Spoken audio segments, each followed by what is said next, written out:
these peak experiences can be really like beautiful and opening and telling and learning. But if we don't integrate what we've learned, then what are we doing? We're just chasing the high, and that's not going to get us anywhere. That's not going to get us more present. I'm Luke Story. For the past 22 years, I've been relentlessly committed to my deepest passion, designing the ultimate lifestyle based on the most powerful principles of spirituality, health, psychology, and personal development.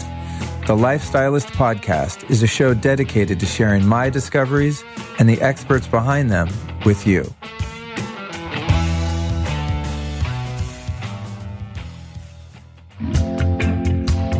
One of the most common questions I get here on the show is, what can I do to support my mood, focus, creativity, and brain health? And for years, I've been recommending a product called Siltep. This is one of the OG first nootropic products on the market. Well, it's been renamed, and it's now called NeuroFuel. And the great thing about that is the formula is intact. It still works. It's still awesome, but it now has a lower price. It was renamed NeuroFuel because it actually works to fuel your neurotransmitters and support synaptic connectivity, which basically means more signaling between your brain cells, giving your brain more power. So I find this one's really good for improved concentration, memory, and productivity, but also just for mood, because it's giving the precursors and raw materials that your neurotransmitters need in order to put you in a happy mood. And this particular product is made by a great company called Natural Stacks. You can find it at naturalstacks.com/Luke. They have a number of other fantastic products. They have a turmeric curcumin product that's off the freaking charts. They have my very favorite magnesium product. I'm sure you've heard me talk about it on the show because I plug it all the time.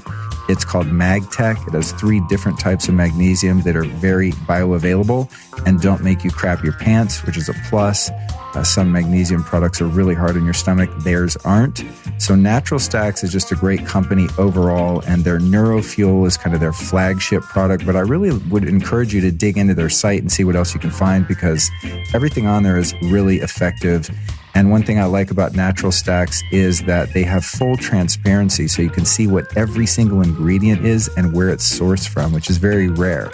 There's a lot of really shady supplement companies that use fillers, excipients, and binders and all kinds of crap in their products and sort of sneak it by you. And they do not do that at naturalstacks.com/Luke. So definitely get yourself over there to check it out. If you want to save 15% off on NeuroFuel, go to naturalstacks.com/Luke and enter the code LukeStory at checkout to save 15%. For the past 3 years, I've been really into red light therapy because I've learned through doing this podcast how important natural light is for your body and your health in general. There's a reason why Juve is the #1 red light therapy brand in the world. Their devices are sleek, powerful, they're FDA cleared, and they come in a bunch of different sizes, so you can set them up just about anywhere. I've got one here in my studio that I use when I'm on a break. I have the full Elite unit in front of a Vibe plate.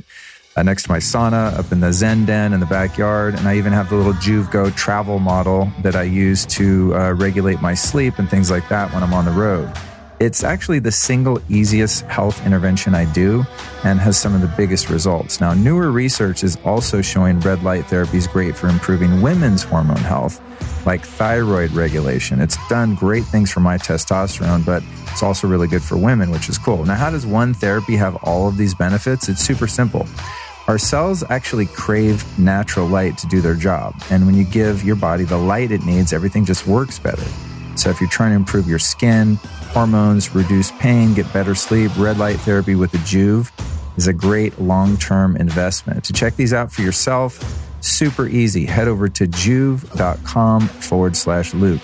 That's JOOVV.com/Luke. Using that link, you're going to get a special bonus from the Juve team.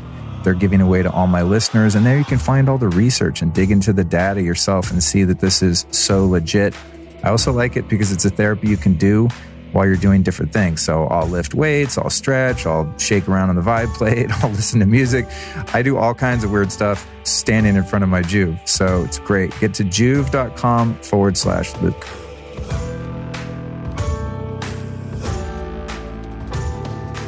All right, you fellow cosmonauts, get ready to have your third eye blasted open by today's guest, Allison Pelissier.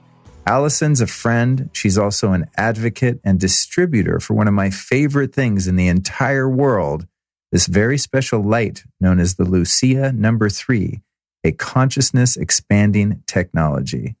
Allison is an intuitive, a light guide, a cacao ambassador, and an energy worker with an extremely open heart and the most beautiful, happy smile. Allison's life journey has taken her on many paths of service, from teaching children to teaching yoga and meditation to directing international development projects. Encountering the Lucia No. 3 light machine for the first time nearly 5 years ago in London opened up another pathway of expansion altogether, activating her third eye and assisting in the healing of trauma and deepening her meditative practices. Now her work is centered on reminding others like you and me of their own divinity and holding space for people to truly heal themselves with the powerful medium of light. Now, a couple years ago, I was at Paleo Effects in Austin, Texas, where I will, of course, be visiting again this April 2020, when I walked into one of the side rooms and saw this very mysterious flashing white light in the corner, hovering over some innocent person's face. Now, the innocent person was just lying there in complete bliss and just all giddy and happy looking. So I, of course, meandered over there and asked the gentleman operating the light, what the hell is that thing and why is that person so happy? Next thing you know, I'm in a gravity chair sitting under that very light, having one of the most profound psychedelic experiences of my life. And there was I, the giddy, humbled gentleman, just experiencing the warmth and beauty of this incredible technology. And from that moment on, as you'll learn in this episode, I became obsessed with finding one of these lights of my own. Now, I haven't exactly gotten that far, but through my research, I was able to find Allison Pelissier. And she's been over to my house on a number of occasions. One of such occasions being the day we recorded this episode. My friend Ashley was also here, who makes a guest appearance later in the podcast. And Allison took us on a freaky ass journey, man, and it can only be described as supernatural. And it's just incredible what this light can do. Because when you're looking at it from across the room, you just see some white flashing lights and it looks like nothing. But when your head is under this light, incredible things happen, and it's completely drug-free.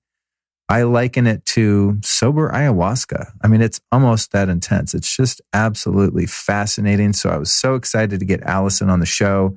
And when I find something like this that's very fringe and not very well known, it just brings me such joy to share it with people like you. And so I'm going to encourage you to, somehow make this part of your life's mission to find one yourself, because it's truly incredible. Next Tuesday, speaking of consciousness expansion, I'll be back with a double episode called Jungle Journeys, My Ayahuasca Awakening at Soltara, which is a 2-part episode that chronicles my recent sojourn into the jungles of Costa Rica to meet God. And that's what happened. And then that Friday, I'll be back with a very special bonus show called Choosing Your Ayahuasca Adventure, a Rhythmia and Soltara side-by-side comparison. Because guess what? After I did a bunch of shows about Rhythmia in January 2019, and then went back in December 2019 to Soltara, everyone went nuts asking me, which one should I go to? I want to go. Which one's better? There is no better, folks. Spoiler alert. It's like vanilla and chocolate. They're just different. And they're so different that I decided to dedicate a bonus show next Friday describing the differences.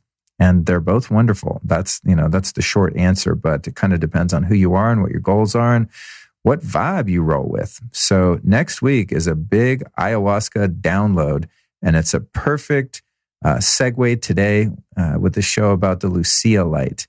And I just told you about one upcoming event that's Paleo Effects, April 24th through 26th, 2020. But before that, I'll be at the Upgrade Labs Biohacking Conference, March 27th through 29th, presenting a very special talk on hacking sleep with my friends from Samina Sleep Systems. And then I'll be back in LA for Meet Delic May 2nd and 3rd. So there's a lot going on. There's a lot of awakenings, a lot of activation going on in 2020. I'm really excited to get this show rocking and rolling for you. I have some fantastic guests lined up. You guys are going to freak when you see what's coming. I don't want to spoil it, but it's going to be a wild ass year. So thank you so much for joining me and getting this year off to a great start. As at the time of this recording, I'm about to head off to a Joe Dispenza retreat, as indicated in our episode with Joe last week. So when this episode drops, I'll be deeply immersed in Indian Wells, California with Mr. Joe Dispenza. So wish me luck on that as you listen to today's episode with our beautifully enlightened guest, Allison Pelissier.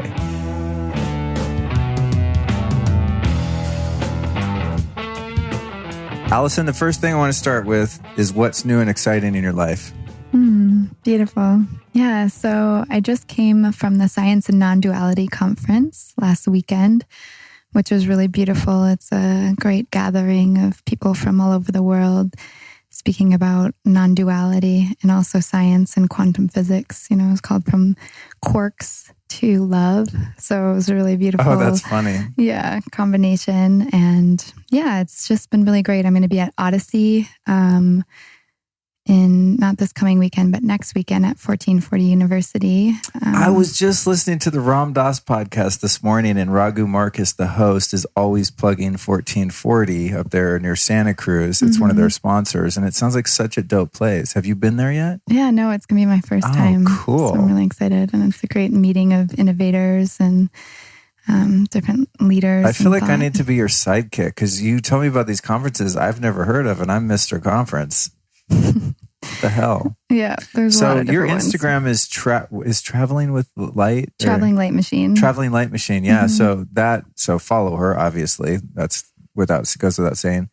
But that's literally what you do: is you travel around and share this technology and experience with people. Yeah, I'm the U.S. trainer as well, so I give trainings, both in the U.S. and internationally. And I have worked with the Lucia Light for over 6 years now. And initially I was doing a lot of traveling. So that's kind of where the Traveling Light project came out. And now I'm doing, I keep saying I'm going to ground, but I'm a Pisces. I'm like double water signs over here. So the flow keeps taking me to new adventures. But I'm working now on actually making a whole online learning platform for people that are working with the light and involved with the light. And I work with some other healing technologies as well. But yeah, a lot of the work that I do is traveling around, sharing experiences, holding space for people to have really beautiful, expansive moments in their lives. Which we just had. It makes it kind of actually a little difficult to podcast. I'm like so chilled out. So you guys, we just had a session up in my bedroom. Me and Ashley, and Allison was our pilot, and we just took off into the stratosphere for what seemed like 90 minutes. And then I came out and asked you, and I think you said that was around 35 minutes. Yeah, we did the 2 like little demonstration sessions, and then you stayed in for about 35 minutes. Yeah, it felt like a really long time, but in the sense also that you're not sitting there going, oh, I wonder what time it is. I'm like, time means nothing. Your body's not even really there anymore. You're just having this completely inward journey and at the same time kind of an out of body experience. So normally when I do a podcast, I feel much more alert and kind of hyper and nervous, And then I start to settle down as we go. So this is kind of the opposite, where I feel like, I don't know, man, do we really have to talk? Let's just chill and meditate. But that would be a really boring podcast. So this is the opposite, where I'm going to ramp up my energy with my Candor matcha latte here. So when you went to this non-duality, kind of science meets spirituality conference, was there anything new and exciting that you discovered there that I should know about? Well, there was a lot of different things that were really interesting. Actually, one that I was pretty fascinated with is about the Kaduma Institute. So it's all about like luminal states of consciousness in between lives, and kind of understanding duality and non-duality. So that was really fascinating. I would check that out. And then, and it's also kind of related to Kabbalah. Really? Yeah. Wow, that's an interesting tie-in. Yeah. And then I also went to some like quantum physics talks, and even to like a Dionysus lecture. And that was really amazing because it's actually talking about women in the cult of Dionysus and how, like people get to these states of ecstasy. And, I'm all about kind of using different methods, mostly without any kind of substances or entheogens, but really to like what takes us into these kind of expanded states of consciousness. And they used to actually go up to the hills and drum and do this shamanic drumming and really get to these altered states. And they had such beautiful experiences, and they really like communed with the earth that it really started taking off. And this was back in Greece. And, and so it started building, and it turned into like almost a cult. And they called it a cult in the masculine written version of it.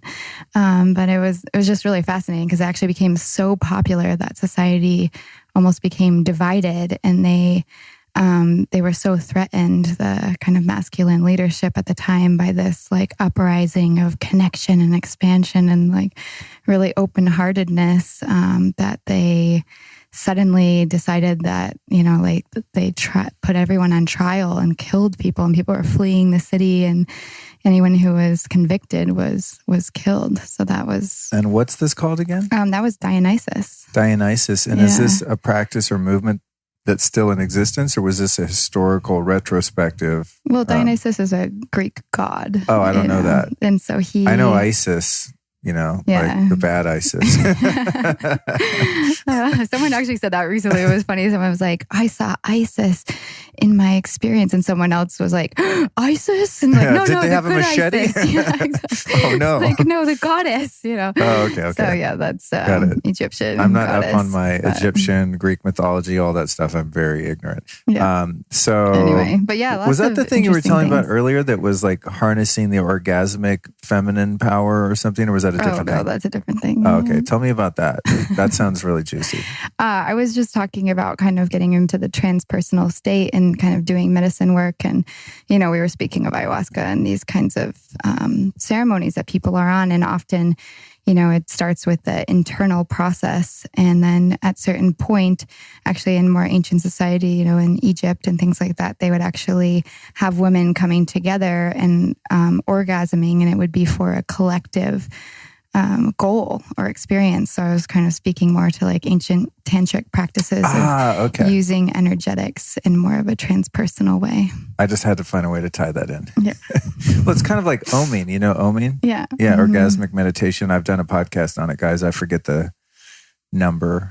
Actually a couple with this guy, Eli, really great guy, became a buddy of mine. But I went and did like the Om training, which basically involves, if you could say, like a non-sexual clitoral stimulation. I mean, it's like, it doesn't escalate into sex, but it's kind of like, continuous stimulation to move energy. Yeah, and there's a very set container, and it's actually strangely kind of not pervy. But anyway, it's another podcast. Go back and look, orgasmic meditation. But what I found so interesting about that, and I did practice it here and there a bit after that, but what was interesting about it is it's about creating this energy field of just unbridled feminine energy.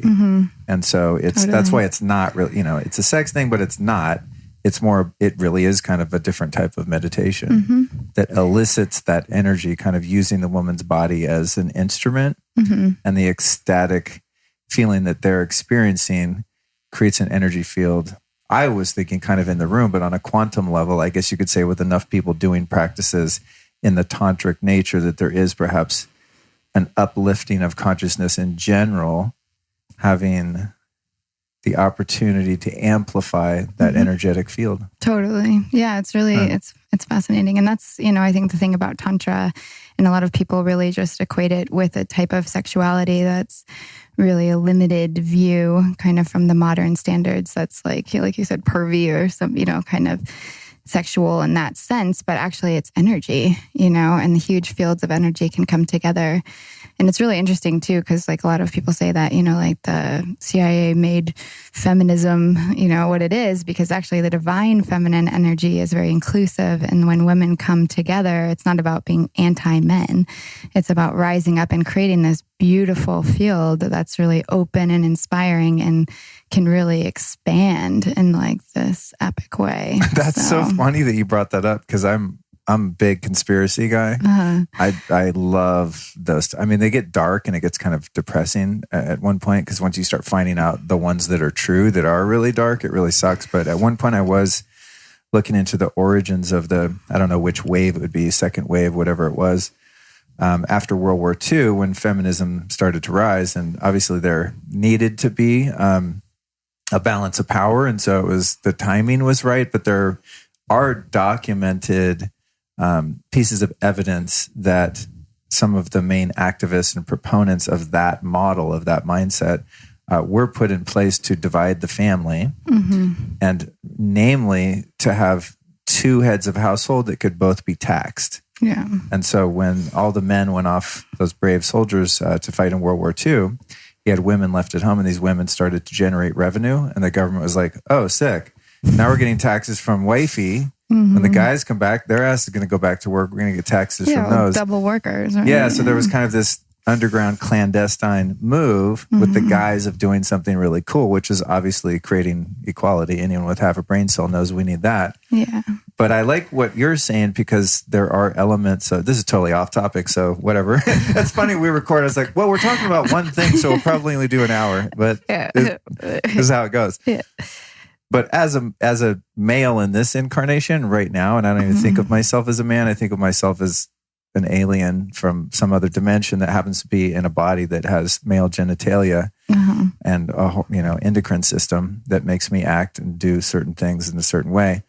But from the male perspective, a lot of the messaging in feminism that's out now, and thankfully there's some really healthy feminism that's coming out, is like, fuck men, they're assholes, like it's an adversarial relationship. And I always think that's so short-sighted, because as a man, and any guy I know that's halfway conscious would agree to this, that a woman who's consciously embodied in her feminine is such a magnetic, powerful force that you can get the masculine to do anything, including become more conscious. Yeah. Yeah. And to become more compassionate, kind, loving, less rapacious, less domineering, less controlling, less destructive on the environment, war, all that, right? Like really all it takes to get men to be cooler is to embody your feminine. And we just like bow down and worship that.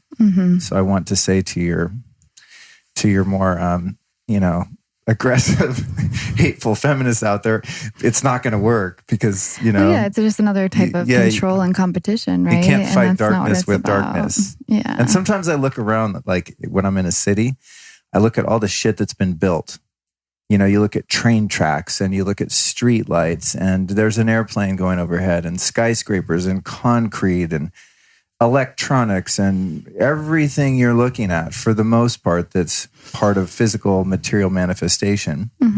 Not all, but the majority of it, just because it's the nature of masculine to build shelter and to build culture, society, industrialization. You look at like, okay, this is mostly built by men, right? Why do they do that? These dangerous jobs, going up and like building skyscrapers and, going to war and being in the military and law enforcement and firemen, like all of those activities that make males kind of disposable. They're quite dangerous, and they work their asses off, and they die younger from hauling concrete and doing all the shit they do. And it's like, I look at that, I go, why do we do this? It's for the feminine. We're driven by biology and by nature and evolution to provide that structure. Yeah. And if the divine feminine wasn't there, guys would just sit around and like jack off and eat Cheetos. Like we would not, like, honestly, we would not get anything done or build any societies or do anything productive, like make automobiles and computers and all the things that, males typically dominate in, for lack of a better term. So anyway, totally weird tangent, but it's your fault. You got me thinking about it with your comment. Yeah. Because I was it's true. But I mean, we can bring it back, because we can think about how, the masculine and feminine is kind of working together, right? It's energies that are, instead of looking at it, this is the whole like non-duality concept, right? Instead of both the duality exists and the non-duality of the combination of both. And we don't need a society or a way of life where we're trying to do everything, It's like the same thing if you're always in this constant action. what about being?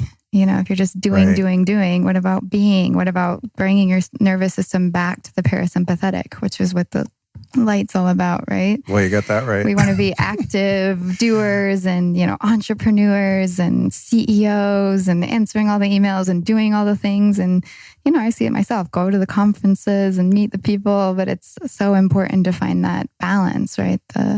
The more feminine aspect in our lives too, where we really take the time to nourish ourselves and to let go into these, deeper states of relaxation so that we can, when we rise back up into action, we're ready, we're prepared, we're there, we're clear. It's like some of the best ideas come from this space, and the hypnagogic light is what we call it. And that hypnagogic or liminal space is between being awake and being asleep. And that's where so much creativity comes from and so much openness. They say Albert Einstein used to actually sit and he would hold something out and then basically he would try to fall asleep. And as he was falling asleep, eventually he would drop it. And when he dropped it, he would wake up. And in that, falling asleep space, some of the best ideas and most creative aspects come from. And, we were talking about it even in the experience when you're really focusing on something and trying to control it or trying to get something,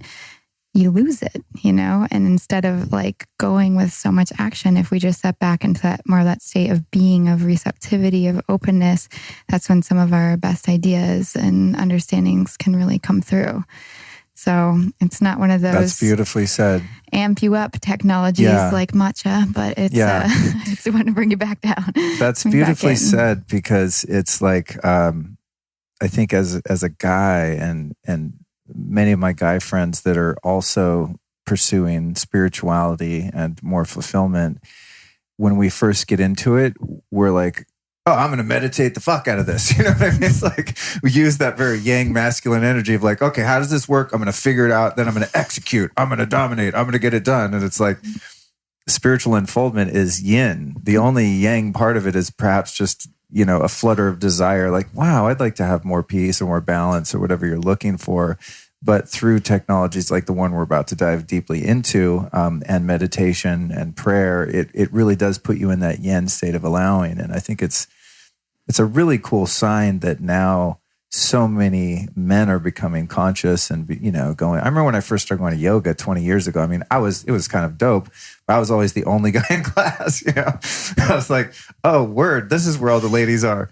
I actually was not that guy that went to yoga and tried to pick up girls. I don't think I've ever met a girl I was bad in other ways, but not in yoga class. Okay. But then over the years, point being, this is a hilarious conversation, by the way, so far.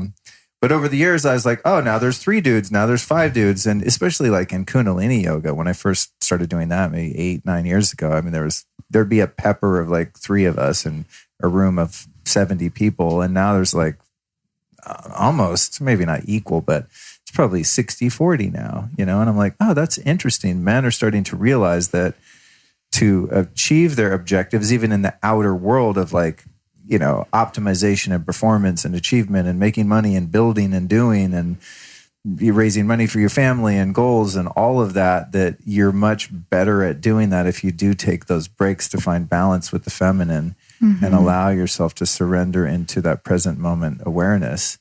Absolutely. Because that's where, as you said, the true insights come from. And, I just did a crazy ass meditation last night, as I was saying. Man, I figured out my whole life in 2 hours. I was like, oh, all the dots are ding, ding, ding, ding, ding, all connecting, It was like a Goodwill Hunting kind of equation situation, like, and it just all became very clear.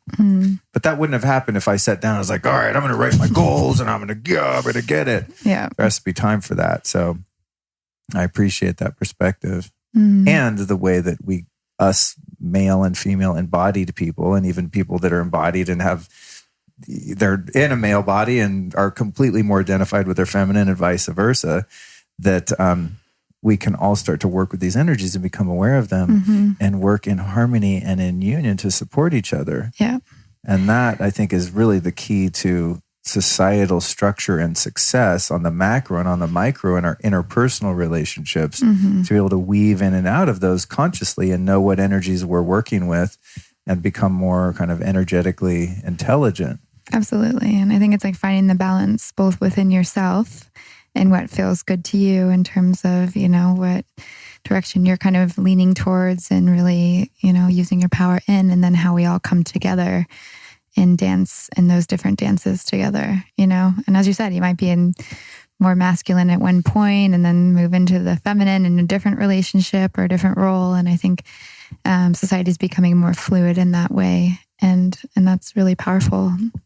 It is. Hot damn. Well, we're off to a good start.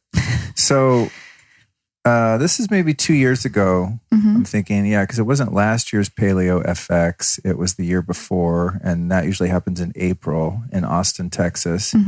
And I, like you, I love the conferences because it's a place where you get consolidated brilliance, right? You can go in there, just every person you meet is doing something amazing if you're at the right conference. And I was upstairs there. I was just done an interview and I'm upstairs and I see this dude who has a tiny little booth, no real signage. It's not like a big bulletproof coffee, it's just real low key dude. And he has a round light that's about maybe 10 inches in diameter. And it's on kind of an arm that reaches out over a gravity chair. And it's just flashing these kind of sparkly white light. And there's someone under it looking like they got the biggest shit-eating grin of their life. Just a real lit up looking person laying under this light. And I walked by, I was like, that's, why is that person so happy? What's going on here? That it doesn't look like anything special. It's just a flashing light. So that person left and I talked to the guy for a second and he's, I got a long waiting list. And so I got on the list and he told me what time to come back. And I came back and he explained it to me briefly. This is the Lucia. It's kind of number 3 or something. Is that Lucia number 3? It's from Switzerland, blah, blah. Austria? Okay. So, close. Yeah. So at least I remembered what year I was there. But so I get into the light. He's like, how used to psychedelics and, kind of altered states are you? I said, very. I'd love to get more used to them. Turn it on the highest setting for as long as it goes and let me do this thing. So he did. He gave me a pretty full dose. And, when I do something, it's like, why? I don't want to ramp up. Just give me the whole thing and then I'll tone it back. That's always, rather than ramping up, I just ramp down once something's too extreme. I don't advise everyone do that. It's not the smart way to do it, but it's your way. Yeah. It's my way. So anyway, he puts me on this thing and it was like within 5 minutes, I was on ayahuasca. I mean, that's the closest thing I can equate it to.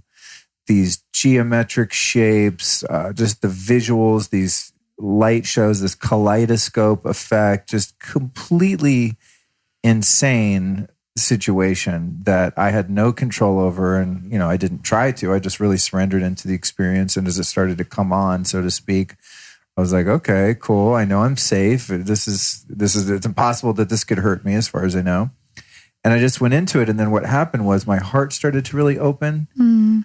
And I just became ecstatic and so full of love to the point where I was kind of tearing up and just smiling and just having the best time. And I did not want it to end.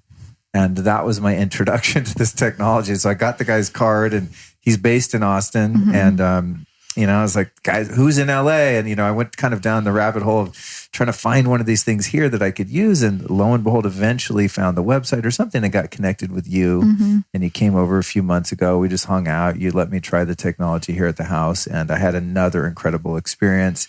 And so, this thing is I'm just obsessed. It's so amazing because unlike, taking an entheogen, there's preparation that needs to take place before set and setting. You really want to have a guide, and you are a guide when we do these sessions clearly, but it's much more of a commitment. And then afterward, there's a much bigger aftershock. And like when I do a medicine, I feel quite sick and I don't want to walk or drive and I have to kind of lay down. And it's just much more kind of, there's side effects to it, I think is what I'm saying. And I think the interesting thing about this is other than just feeling really relaxed, like I have been now, the only side effect is just like, wow, I really just kind of feel like relaxing and sitting around. Don't feel very yang and proactive. So I want to know about your very first experience this 6-some years ago when you had the Lucia light experience. What happened to you? Wonderful. So yeah, that's a good story myself. So years ago, when I first tried the Lucia, I was actually in graduate school for international education and development. So I was kind of on a different path, and I was kind of sad about all of that, but that's a whole nother story. And yeah, I was in a really rough spot. I was actually going through some pretty intense PTSD. So anyone who's experienced that, the nightmares and intensity, waking up with like sweating chills, and then you don't want to sleep. So then you kind of get depressed, and it's like it all kind of rolls into each other. And so I'm one of those high functioning people that no matter what the circumstance, I'm like, I'm fine. I don't need help. I'm fine. I can do this. So I was kind of powering through regardless of how intense everything was getting. And a dear friend of mine invited me to try this light at an art gallery.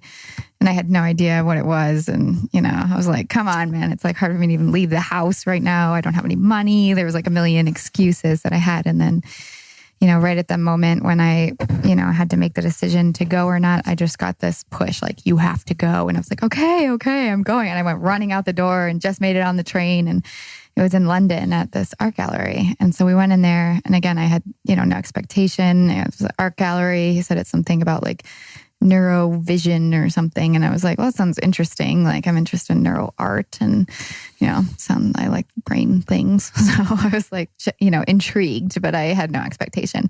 We were waiting forever. It took like a lot longer than expected. And when I finally got under the light, I was like, okay, let's just do this, and, I was amazed, in those first couple minutes, same thing happened to me. I just started smiling. I was like, what is this? It's making me so happy.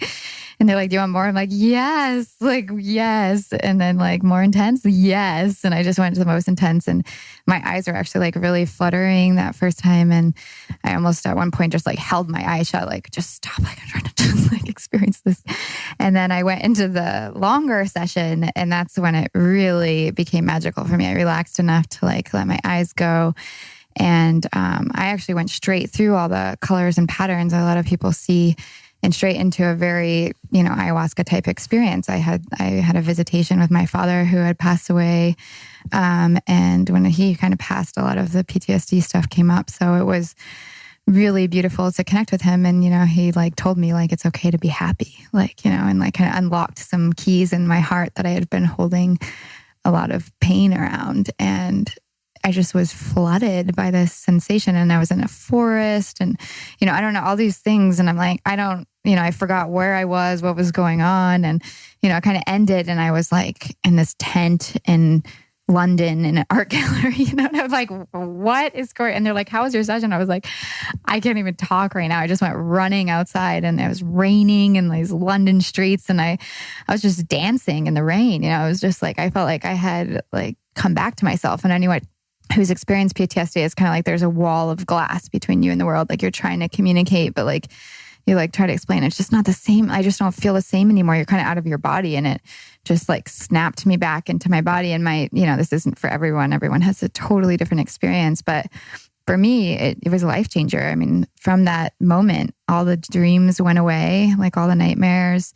I slept through the night for the first time in 8 months. And I felt like myself again. And wow, it was definitely still a journey, and like, something that I really, remind people in the process of this is that, there's no pill that solves anything. It's like, yes, I had this experience that moved my nervous system essentially back into the parasympathetic, which I was resisting so hard, which really helped me be able to deeply relax. And the kind of expansive psychedelic state also really helped me connect with a part of myself, that I really needed to like find again and ease something in my soul by connecting with my father. But also, after that, it was like, there's still work to do. It wasn't like, okay, you're done. Like, everything's good now for the rest of your life. You're enlightened. It wasn't one of those experiences, but it really essentially brought me back to the space where I could do the work. And I was, excited to do it. my energy came back, and I kind of got out of the depression and started becoming a, creator. Like I like talking about the creatorship and how we can step into that state in our lives where we're, consciously manifesting what we're bringing forward instead of reactively responding. And yeah, so it moved me back into my creatorship position, and yeah, it was exciting. I started making better choices, and, I just couldn't stop thinking about it. I'm like, what is this thing? And so I went back and tried it again, and it was very colorful and patterns and things, but I didn't have anywhere near the same depth of experience in a certain sense. But also there was just this peace that came, and that of understanding of, it felt like there's almost something there, like a spirit or energy that I was kind of connecting to when I was in the light that was beyond just like light bulbs. It felt like really deeply connected for me. And then my personal journey was that I started dreaming about the light machine all the time. No way, really? Yeah. And I've always been pretty like intuitive and, psychic stuff or whatever has kind of come through and more in my life. But I often have kind of, prophetic dreams for myself. And so when I started dreaming about it all the time, I was like, okay, I can't ignore this. I was giving like groups of people, like all these different things. And I'm like, come on, I just finished my master's degree, like trying to do this work. And and it just kept calling to me. And it seems to be kind of what happens to certain people. They just kind of hear the call, and then they, people will try it. And then years later they come back again and they're like, I'm still thinking about that light. And I'm like, it happens like that sometimes. So yeah, that was really my journey. And at that point, there was only like one light in the US, and, they're definitely not cheap. It's an investment, an energetic investment. And so I was really overwhelmed by all of that, but I ended up, actually being able to get the one that was in the US, buying it from him used and making payments. And I had already, dope. Yeah. I mean, but it was one of those manifestation things, I was like, I knew it was going to happen. I was in my creatorship. So even though I was being turned down by banks for loans and, all of the traditional like things, everyone was like, are you crazy? Like you just got a master's degree. Like, like this light is so expensive. What does it even do? It's just a light, like, come on. Like everyone was against me. My own mother was like, is it going to give people cancer? So it was there's a lot of resistance in the rest of my world, but in my heart, there was nothing but knowing that it was going to happen. So I just went ahead and made a website. I did everything that I could do. And then, that was seen by the universe. And when he saw my website and heard my story and everything, and he's like, okay, let's do this. And didn't do a background check or anything, and just start like send me the light. And I started making payments. And so it's been, an epic journey since then. In the beginning, I didn't really I was kind of trained that someone should be with me and a few things like that. But, I probably didn't follow any of the instructions in the beginning. I'm pretty head on into things as well. So I was kind of finding my own way with it. Scared a few of my friends by really throwing them into the deep end without warning, and, learned a lot of lessons along the way. And in the end, ended up developing like a whole like training manual and ways of different working with the light and helping people kind of find their own way to work with the light. And, it's been a really transformative and growing journey. And I've been so grateful to meet like so many just incredible people along the way, like connecting with Soul Family. And we have a beautiful community, and it's a real gift. It's a real gift in my life in every single way. And, part of my thing for me personally was like, I was studying international education and development. My whole life, I've always been like, I'm here to serve. Like, what can I do? Like, I'm supposed to help, and it's like the suffering I went through myself. I was like, wow, I just like don't want people to suffer, like, how can I help this? And, so kind of my impulse to do international education development, education was like a huge thing in my life. It was something really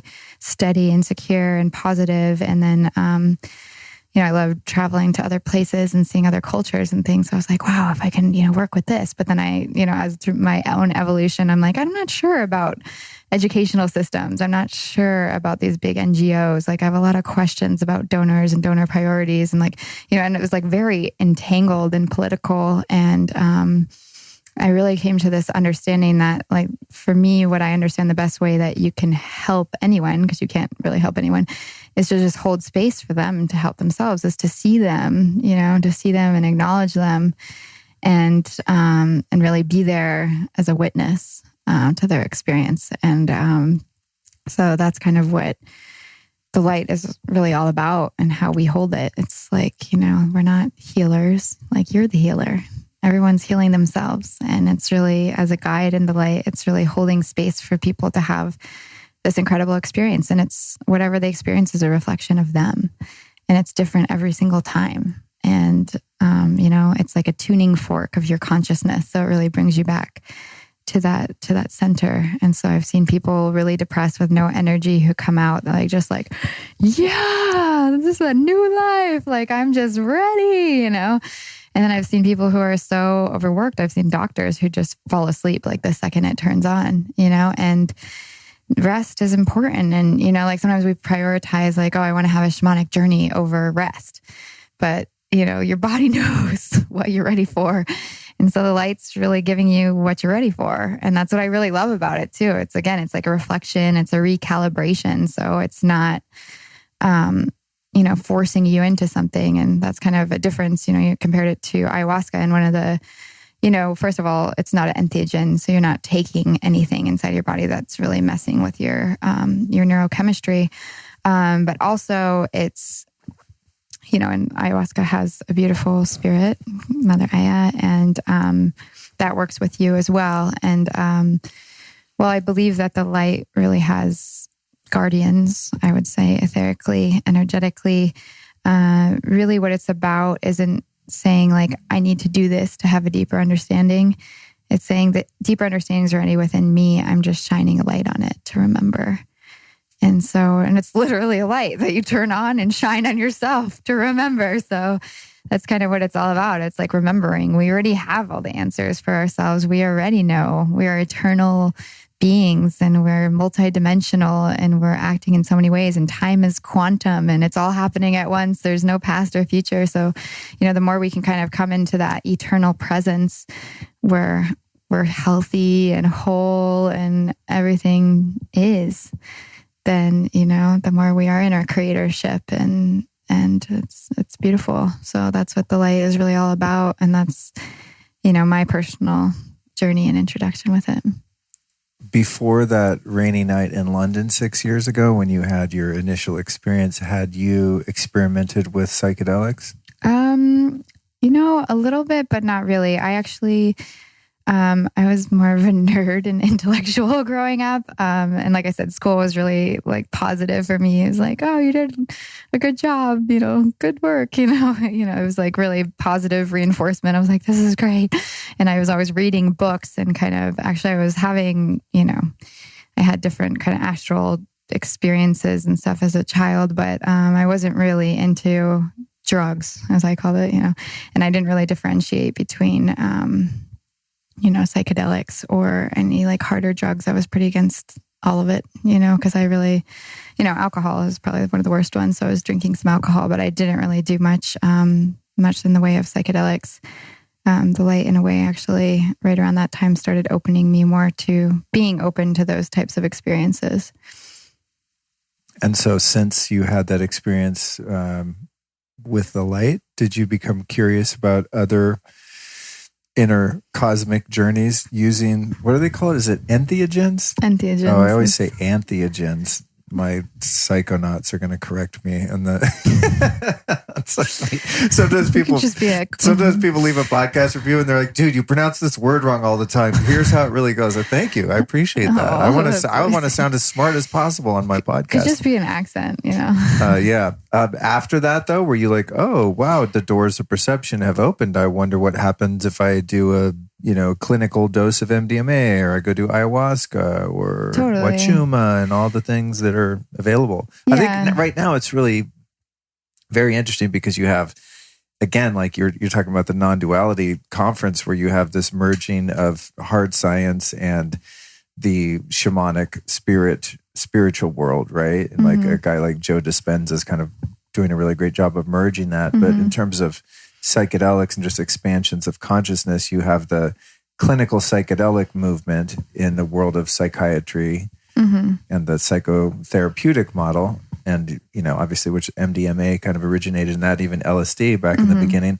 But then you have a convergence of plant medicines and shamanic medicines, your peyote and ayahuasca and all of this kind of stuff. So it's a really interesting time. I'm very excited about these two worlds kind of colliding and there being, a loosening of the legality around some of these things and more education and more open-mindedness from the academic, medical, scientific community, finding the value in the other side of it, which is more tied to the natural world. So have you since become interested in either side of those explorations? Yeah, absolutely. And I mean, I should say, I was in England and I did experience some MDMA, but it was more in a party situation, and it just left me I felt more empty. It was kind of, you would have an experience of connection in that time. And then I remember even trying to talk to some of the people that I had felt like I had this incredible connection with the following week. And it was like they didn't even remember, and I felt really lost. And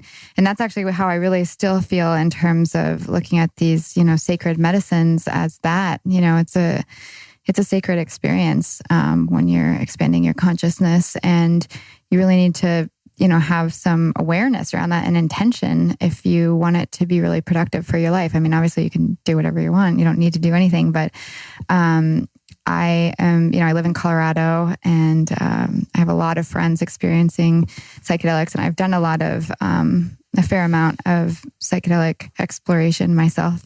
And I was really lucky in the beginning, my first, kind of deep psychedelic journeys with LSD and psilocybin, to have friends who are real guides, who really prepped me and okay, let's talk about this beforehand. This is what might happen. This is your safe place to come back to. One of my dearest friends was, this is the blanket. This is everything safe. We have everything we need here. So if anything ever happens, you can always come here. And rooting, doing things like that are so important. And, I think it's beautiful to explore your consciousness. And, there's so much in our subconsciousness that's so rich and telling and healing, and potential there is just incredible. But, I also am really, praying for the community to have some more education around ways that this can be used, because I mean, even, marijuana to me is, can really be abused if people are smoking every day and really doing it kind of unconsciously and just kind of addicted to being in that space all the time. And then their field is wide open and, and it kind of has its own agenda that can really slow down your life. So there's just, it's really important to say yes, these are great. And I'm all about, expansion of consciousness and really passionate about that. But I also am really passionate about psychedelics being used in a way that's respectful and of both the plant medicine or, whatever type of medicine it is. And then also of the person who's experiencing it. If you're at a party and you're just, woo, and drinking a bunch of alcohol and all these things, really bad things can happen. I mean, even on the, it's a little more on the woo-woo side, but energetically, you can get entity attachments, all kinds of, dark spirits. Your field is just wide open. The people you can attract, the situations, I know a lot of friends, and I've even had experiences myself where I wasn't really in a very clear mental space or feeling really safe or nurtured during a psychedelic experience. And because of some of the things that went down during that 12 hours of intensity, I had years of work to do to release some of the things that happened. And I know a lot of people that have had that. And I really feel like that was the fall of psychedelics before, it got really out of control. And so I'm really, calling forward the leaders, the people who are psychonauts, who have had these experiences, who have been through the healing, to step forward and share more ways, to hold space, and then also to integrate those experiences. I have experience with all kinds of different entheogens, not a lot of each one, but I've just been curious to try out all these different experiences once my mind was open. But I really found that, and from seeing so many people and working with so many people with the light, that, the integration is what matters. It's again, it's these peak experiences can be really like beautiful and opening and telling and learning. But if we don't integrate what we've learned, then what are we doing? We're just chasing the high, and that's not going to get us anywhere. That's not going to get us more present.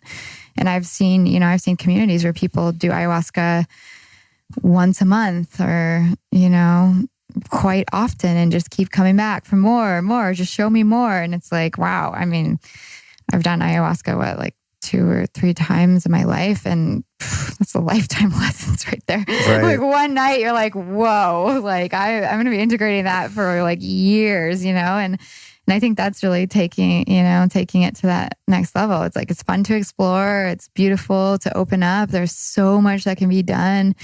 And this time, everything's accessible. I mean, people are sharing things with me all the time about different experiences that they're having and, comparing it to light or doing these things. But I think it's just really also important to just kind of really bring it back to that center point and not, get lost. And there's a way to totally do way too many psychedelics. There's people who are kind of lost in idealism and, they, lack of connectivity. Because like basically when you go on these experiences, you're, expanding your neural pathways, right? You're getting out of your default mode network. So if you think of like a structure of something, I'll try to put it into a little metaphor, but like a structure, like a drawing, it's all these lines are connected in this. And so it's like, okay, this is my default mode network. This is how I feel when this happens. Then I know that, I should feel this, or, we have just different ways of being, and some of them are inherited, and some of them we get from watching TV, and some we get relating from people we look up to. So they can be good, bad, ugly,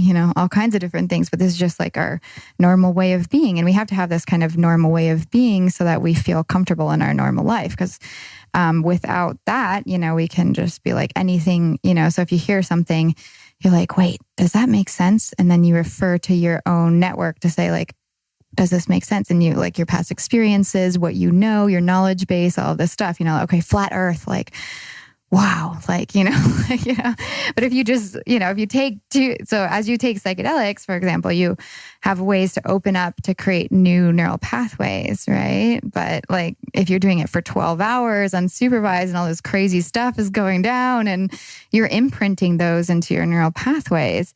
And then what can happen is if you continue to keep taking so many psychedelics, you kind of lose your grounding. I met... Right, because you start to exist too frequently and consistently out of that framework. Yeah. So the tool and the usefulness is to break the matrix momentarily, to be like, oh shit, there is a matrix. I didn't even know that I'm in it, and there is one. Mm-hmm. But the default mode network is there for a reason. We've been designed that way by the creator to psychologically have some sort of framework that keeps us within reason and productivity. That's interesting. Interesting. Yeah. So that's what's, really interesting too, because like there's the whole like microdose movement versus, like the hero's dose, and, and like, both are great. Again, I think all of these practices can be amazing when treated with respect, but, like microdosing is more of that, like the light machine. I would say the light experience, even while being quite psychedelic, is mostly more on the microdose spectrum, where it's gently, opening those spaces for new choices and new neural networks. But it's not just like blasting everything open, and some people are really sensitive and, like they don't need to take like 5 grams of psilocybin to have an experience. You could give them the smallest amount or take them into the light and they can have an experience.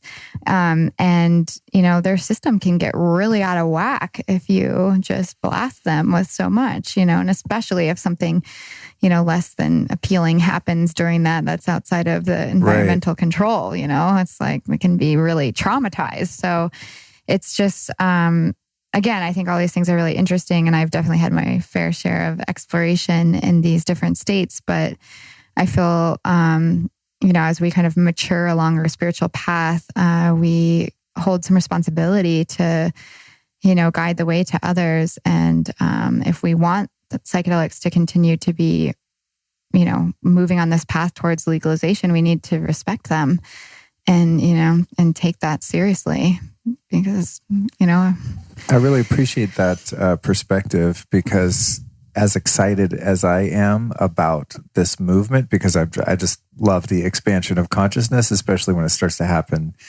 within a dominant culture, such as Western culture, that I'm just like, yeah, everyone go trip balls. Let's do this, But having the reverence and respect for the natural construct that we're created with, I think is really wise. And also the reason that I've, apart from the 4 ayahuasca journeys that I had last year, I'm about to go do some more, which will have already happened by the time this interview comes out. So make that 8 by the time of this release, if all goes well.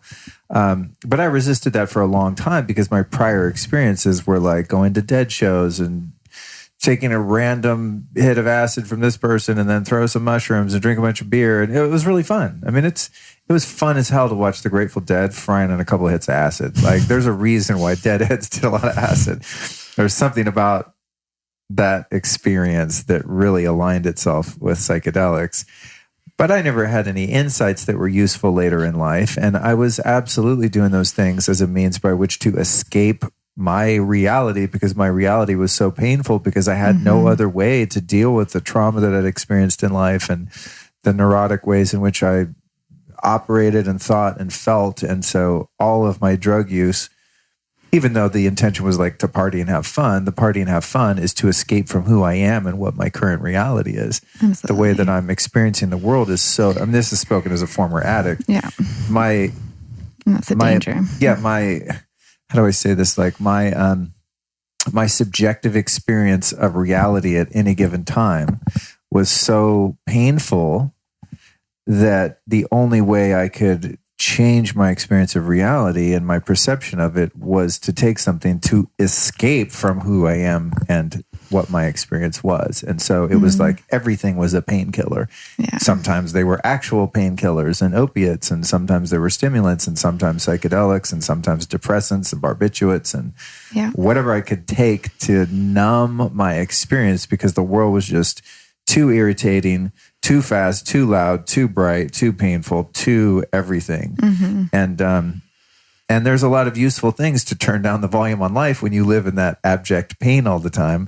The problem is when you cross the line of addiction, then you're moving to the point where those medicines, because I was using them rather unconsciously, but they still were my medicines, they start to turn on you. And now you tip the scales to the point where the benefits of those ways of coping get completely eclipsed by the detrimental side effects. Exactly. So it's like an aspirin's great if you have a headache, but you get to the point where you have to take 10 aspirin, and now you have a worse headache because you took 10 aspirin. It's that kind of... the side effects on your body. Yeah, it's the law of diminishing returns. Yeah. And so for those of us that are so fortunate to have be given the gift of willingness and humility and grace and desperation and all of those things that go into escaping from a life of addiction, I know the world of like abusing everything and having no respect for it, which is why I waited so long. I mean, 22 years before I really did anything that could possibly affect the way I feel or change perception. But having come through so many dark nights of the soul, stone cold sober, I mean, just doing a lot of work with no help from any kind of mind altering substances, that by the time I made a decision to do that, my intentions were very pure, and I was not at all trying to escape from who I am and my experience of reality, because I'm not in pain anymore. Like, I don't hate myself. I don't hate people. I don't hate the world. I'm not living in hatred and anger and fear. And there's moments where shit happens in life that suck and you get bummed out, of course. There's micro sufferings that kind of take place. Maybe not suffering, but pain, I guess. Suffering's kind of more optional, is what you do with the pain. But now, being in a place in my life where I'm like very open-minded to the exploration of these things consciously, I still want to remain very mindful that the potential to use things as an escape rather than an escape is there. Yes. And I think that's something that each person subjectively just has to apply a certain degree of self-honesty and discernment and prudence to see why you're doing something. Like, what's your core intention? Yeah, what is that intention? And and just taking that time to tune in with that is really important. And then, and again, deciding ahead of time the pathway of how that wants to go down or what you're working on, and really, also taking some time afterwards to really integrate that experience and apply it to life. And, that's one of the other things that the Lucia has been used for, is more like integrating kind of psychedelic experiences. So say you have this like amazing ayahuasca experience, but your nervous system can actually still be kind of shaken from that, because you're going really through a lot there. Yeah. Like on every level. You it's think? Like, whoa. So, if you have those far out experiences, and then, a lot of times too, people go out into like Peru or something, and then they come back and like, maybe the shamans don't even speak English, or like, you don't have anyone to process with, or like your family doesn't, support what you're doing, or, you don't really have any close people that don't have an agenda in your life to really talk to about it. And so that's another thing that the Lucia is actually really great for, is for integrating those experiences on the physiological level. And then, you know that the person who's holding space for a Lucia session will, understand and, listen with your other experience as well. And this is why you have, with practitioners, not just, a solo guy like me that will one day get my hands on one of these things, but for someone that wants to do healing and do sessions, or I imagine this is probably useful for people that have healing centers and things with different modalities and devices and whatnot. Mm-hmm. In fact, I think I found a float center in Laguna Beach that has one, if I'm not mistaken, right? The float lounge. Mm-hmm. Cool. So I'll be going down there. But I think that's probably why the training is important, right? So you're not just like cowboys and Indians, woo, Wild West, anything goes. Like, turn this light on, crank it up, like how I did it the first time, kind of. That's why. Well, even then, I mean, I know who held space for you, Eric. He's wonderful, and even then, I think he could probably suss out energetically that you were good to go and ready to go into that experience. But for people who are more sensitive, and obviously in a conference, you're kind of just trying things. Whereas, if you really book a session with someone, part of the training over the years too has really developed to like, okay, how does that person hold space? For example, I do energy healing, so I often offer that as a type of session, but it's really encouraging anyone who wants to work with this modality to bring themselves to the experience as a space holder as well. Right. Yeah. And who are these dudes that came up with it? This Dr. Engelbert Winkler and Dr. Dirk Prockel. Mm-hmm. Yes, Dr. Dirk Prockel. Where are they from? How'd they get into this stuff? Yeah, so Engelbert Winkler is a Austrian. Great I know, it's a really great name. Austrian psychiatrist and psychologist, and he had a near-death experience when he was quite young, actually. And so, for people who are not super aware of near-death experiences, it's when you almost die and you kind of go beyond this life. People talk about life review or like all these kind of things that they go through. And for him, it was profoundly changing. He kind of came back inspired to help out in the world. And he was just like, wow, I lost my fear of dying. Because, he was scared as a little kid to die. And then he got so close to it happening, but came back and was like, it's beautiful over there. I don't know what we're so worried about. So he really was so impressed by this experience. He thought, wow, if I can just show people what it's like without nearly killing them, what's another way to kind of access this space beyond life?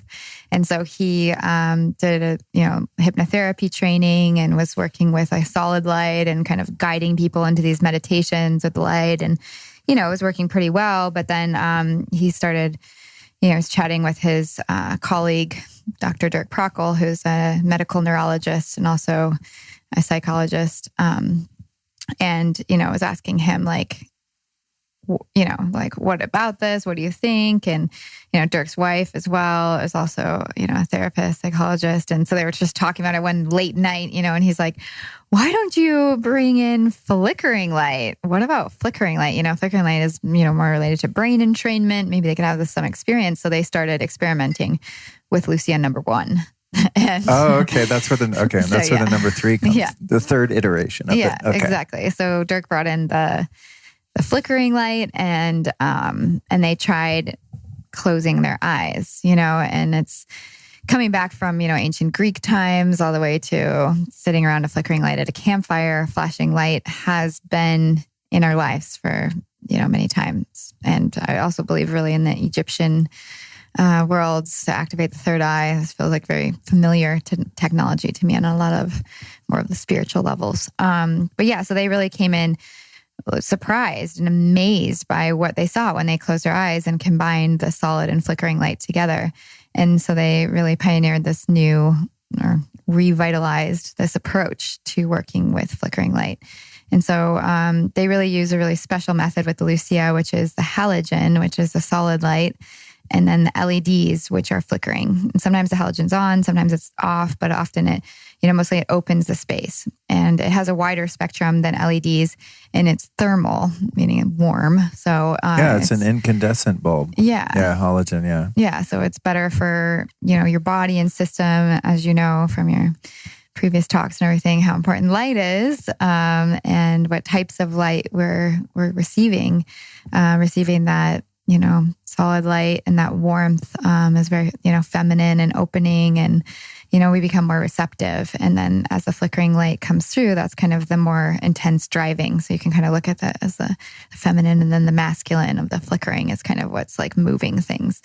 And the flickering light goes through different frequencies. And instead of being a direct brain entrainment, like there's some things with like binaural beats and like little glasses that kind of have the same thing. And they're just kind of focusing on getting you into one state of consciousness. But as Dirk has explained to me before, the neurologist, like it's almost like pop science to think about like a brainwave state as being just theta or alpha or things like that. Because if you look at an EEG, all of these brain waves, which are kind of just like rhythms, you can think of them as rhythms, are happening all the time. And when you're getting into theta, for example, that means just like the theta rhythm is really elevated. It's like really happening. But the other brain waves are happening as well. And so we can kind of control our brain, which is again, kind of the more masculine approach to taking it to a certain level, which can be really helpful in terms of like really getting into a specific state, or if you have a brain dysfunction, for example, people with ADHD who really have trouble staying in the alpha or high alpha ranges, you can do kinds of neurofeedback. Which, yeah, I love neurofeedback. Yeah, which encourage you into those states. But however, if you don't have, some kind of issue with your brain, then you should be a little careful about what you're encouraging your brain into, or like really in training to for long periods of time. And their perspective is more looking at it in terms of relating it to a psychedelic expansive state of consciousness where you're actually trying to get to a more harmonic state. And so, people call it coherence as well across the brain. But the harmonics, I've seen it on the EEG, and it's just absolutely beautiful. It's like when you're playing a singing bowl and, all the sounds are like in sync, and you're like, oh God, it's just so beautiful. Like, how's that? It's like if you look on the, EEG, each of your brain waves is like in alignment with each other, like the relationship between them. That was going to be my next question, is have these guys and you guys done QEEGs on people under the light, and what happened? So that's happened, huh? Yeah. So that's kind of the deeper experiences. And again, it's interesting with the Lucia because every person is really different. And since it's not a direct brain entrainment with like a goal of getting into one particular state, it's more of like, we think of it more of like a song or a type of music. So it's like, okay, put the song on and here's the invitation to dance, right? And the light reaches out. Now you can take the hand of the light and go into the most beautiful dance of your life, or you can kind of resist and do this like pulling back and forth thing, or you can kind of just like, let's just lay down together, or you can, do all kinds of different things with it. I'm actually going to do my own dance over here and just ignore you, so there's all different ways you can interact with the experience, and it's not forced. And the more kind of you work with it, the more like the deeper you can often go, unless sometimes it takes you by surprise, like what happened with me when it really just like, okay, like I didn't even realize there was a hand extended. I'm just suddenly doing the best dance of my life. So there's different ways that, you can work with it. And that's why every time is so different, because you're in a different place and, the dance is going to be different. But it's really ultimately about, a better way that they found to measure it is actually by looking at the kind of like, you could think of like power at different aspects of the brain. So how many different parts of the brain are lit up at the same time, or like kind of looking at an fMRI of what is happening in your brain. And so instead of just looking at these rhythms of the brain, because they've also found with psychedelic experience, it's like, okay, what brainwave state on the end, and like, it's not really like straightforward. It's like, oh, well, when you're having psychedelic visuals, your alpha is usually low. But beyond that, they haven't really found any definitive data in terms of psychedelic experience. But obviously, you're having a totally different altered state, right? So there's something else going on here, and there's different ways to measure it. And so they've found that actually, if you look at the kind of power, is a good way to think about it in terms of different aspects of your brain, like what's being lit up at different times concurrently. Some people may have seen like people on LSD and their whole brain's like lit up, and so that's again why it's so important, like what's around you, because you're imprinting that into your brain, right? So when you're in these states of consciousness, but yeah, it helps activate different parts of your brain, which opens the way for new neural pathways to be made. And they did actually a study at the University of Sussex, which is coincidentally where I went to do my master's degree, although it was in something totally different. So cool, synchronicities. But yeah, they did a study there. Dr. David Schwartzman did a study comparing data set from a psilocybin, experience to the Lucia light. And in so many different ways they correlated. It was fascinating. It was like very similar data about, all these different measurements of, the spiritual side of the light was more relaxing.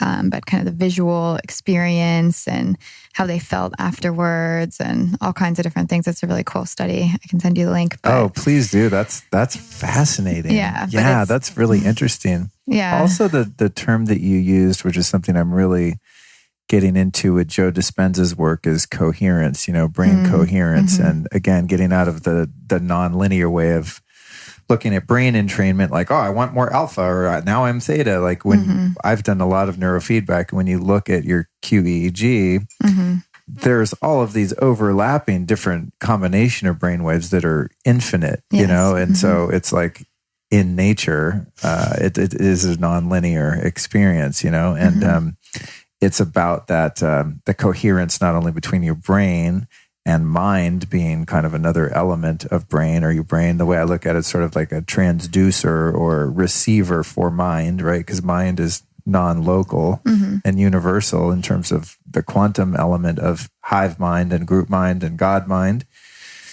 It's coming through the brain, and then that becomes thought. But then there's the heart center too, and that's the real key, is like I zero in on this stuff, and then I think I've zeroed in on it, and then I go, oh, but there's more, which is the beauty of always the way. There's beauty of discovery, right? Of doing the things that I do.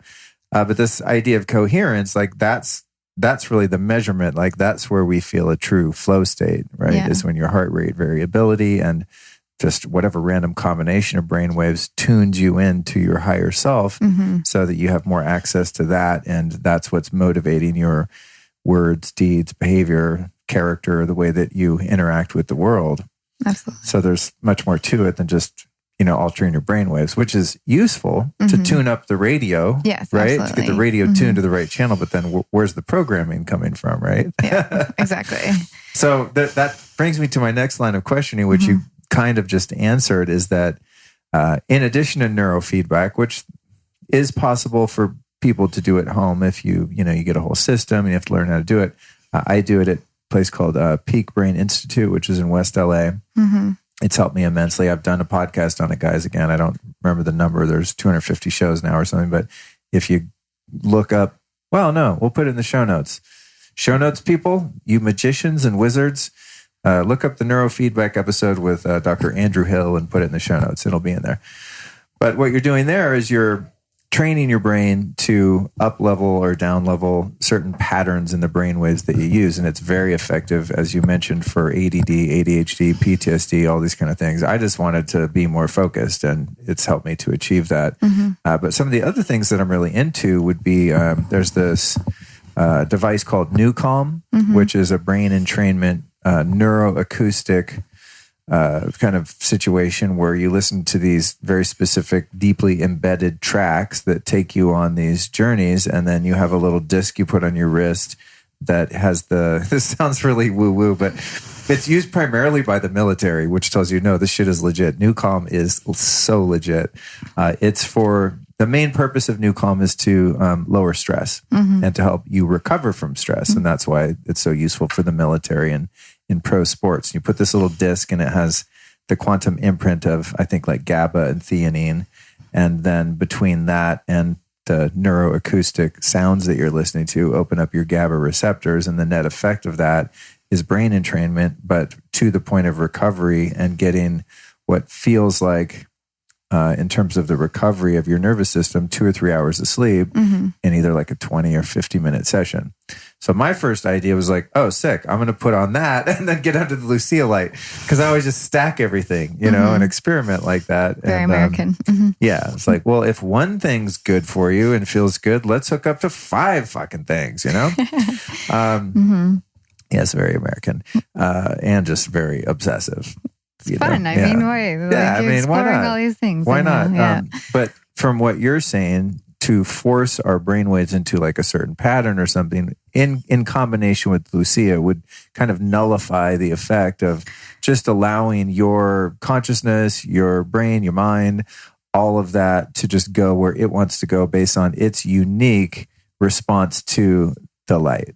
Yeah, absolutely. And I mean, it's really interesting because in my years, I've kind of gone along the same journeys. I was like, oh my gosh, there's, the Monroe Institute. Yeah, dude. Oh like, my God. These amazing. I used to have an iPod full of the Monroe Institute hemisync, hemispheric synchronization, where they take especially for guys, it's useful because we have a smaller corpus callosum, I think it's called. I always get a colostrum mixed up, but we don't as easily jump from left and right hemisphere, and so it would create this synchronization. Yeah, it's dope. So I tried that actually. I was trying out with this really far out person who was really into all this stuff as well, and we tried the most intense like astral body, like out of astral experience, out of body thing with the most intense Lucia light session, which is one of the most intense ones, called DMT. And I was like, okay, let's do this, and wow, it was not a comfortable experience. Really? Yeah. So you combined it with the Monroe Institute tracks? Yeah. And actually the experience was like, okay, let's go. And then as soon as the light started kind of like flashing and doing its thing and the beats were going, I kind of lost control of my head. It started like going back and forth, and then like my shoulder, and I was just like, and it felt terrible. I felt like 2 things were just ripping my brain into, different directions. The fun that we get to do with experimenting on ourselves. I just like pulled off the headphones, like stop the light. And I felt really weird for like 10 minutes. I had to really like ground myself. And I was like, okay. And then we reached out to the Monroe Institute and we're like, hey, we figured out this thing. Because this guy who I was actually experimenting with, he was like convinced, he was like ex-military and all that stuff. And he was like really into the Monroe Institute. And he was like, I figure out, like, we found, this new way to get out of body. It's going to work like every time. And he was like, maybe we should have just stuck with it a little longer. And they're like, no, like, please stop. This is not healthy experimentation. You're pulling your brain into 2 different directions at the same time. And that is not healthy for your brain. And so I kind of freaked out and made a whole thing on my website, like, do not combine with binaural beats. And, and then, over the years, I've kind of like softened into it. And some people do, like, you can do like a theta hum in the background or something like that. And, most people fall asleep. It's very relaxing. So there's ways that you can kind of gently encourage your brain. But in general, I say, why? It's not necessary. And actually the Lucia is doing something totally different. So, there's a few different things that you can combine with it, but in general, anything else that's working with your brain is not encouraged. We'll be right back at you after this brief but important announcement. From listening to this show, you might have guessed that I'm pretty into my supplements, the herbs, the mushrooms, the CBD, the natural stuff, the non-natural stuff. I'm just sort of a human guinea pig, and my kitchen looks more like a science lab than it does somewhere where you prepare food, which is always shocking when friends come over and want to cook some dinner. There's nothing to cook a lot of the time because I get home-delivered meals and I gobble them up. I'm not a big grocery dude, but I do have an amazing collection of supplements, and one of my favorites is a company called Cured Nutrition. They make mushroom and CBD blends, full spectrum nibbles, all these different tinctures, dog treats, and they work with your body's natural system to produce really clear benefits without the worry of any kind of psychoactive reaction or anything synthetic or anything like that. So 2 of my favorite products from Cured are the Rise Nootropic Blend. That's really good for mental clarity, focus, memory, recording podcasts. It's got rhodiola, ginseng, CBD, lion's mane, cordyceps. Very unique product. These guys are doing some cool stuff with all these different blends. And you've got the Zen Nighttime Blend. reishi, ashwagandha, magnesium, CBD. The effects of that are calming your ass down. If you're too hyper, you need some Zen nighttime blend. And of course, it's amazing for sleep and also your REM sleep. You're dreaming and you don't get groggy the next day like you do with some other sleep supplements that I notice sometimes. If I pound a lot of melatonin and things like that, I wake up super brain dead. Then I have to take a bunch of the damn Rise nootropic to wake up. But that's a really good 1-2 punch combo. And these guys just have very high integrity and full transparency. You know, you can look on their site at every single ingredient, where it comes from. They're based in Colorado. Shout out to Colorado. That's where I was born. So I'm super stoked to be presenting Cured Nutrition to you guys. You can find them at curednutrition.com. That's C-U-R-E-D, cured as in the cure to your ills. curednutrition.com. And the code for 15% off at curednutrition.com is Lifestylist. That's Lifestylist for 15% off. Enjoy. And now back to the interview.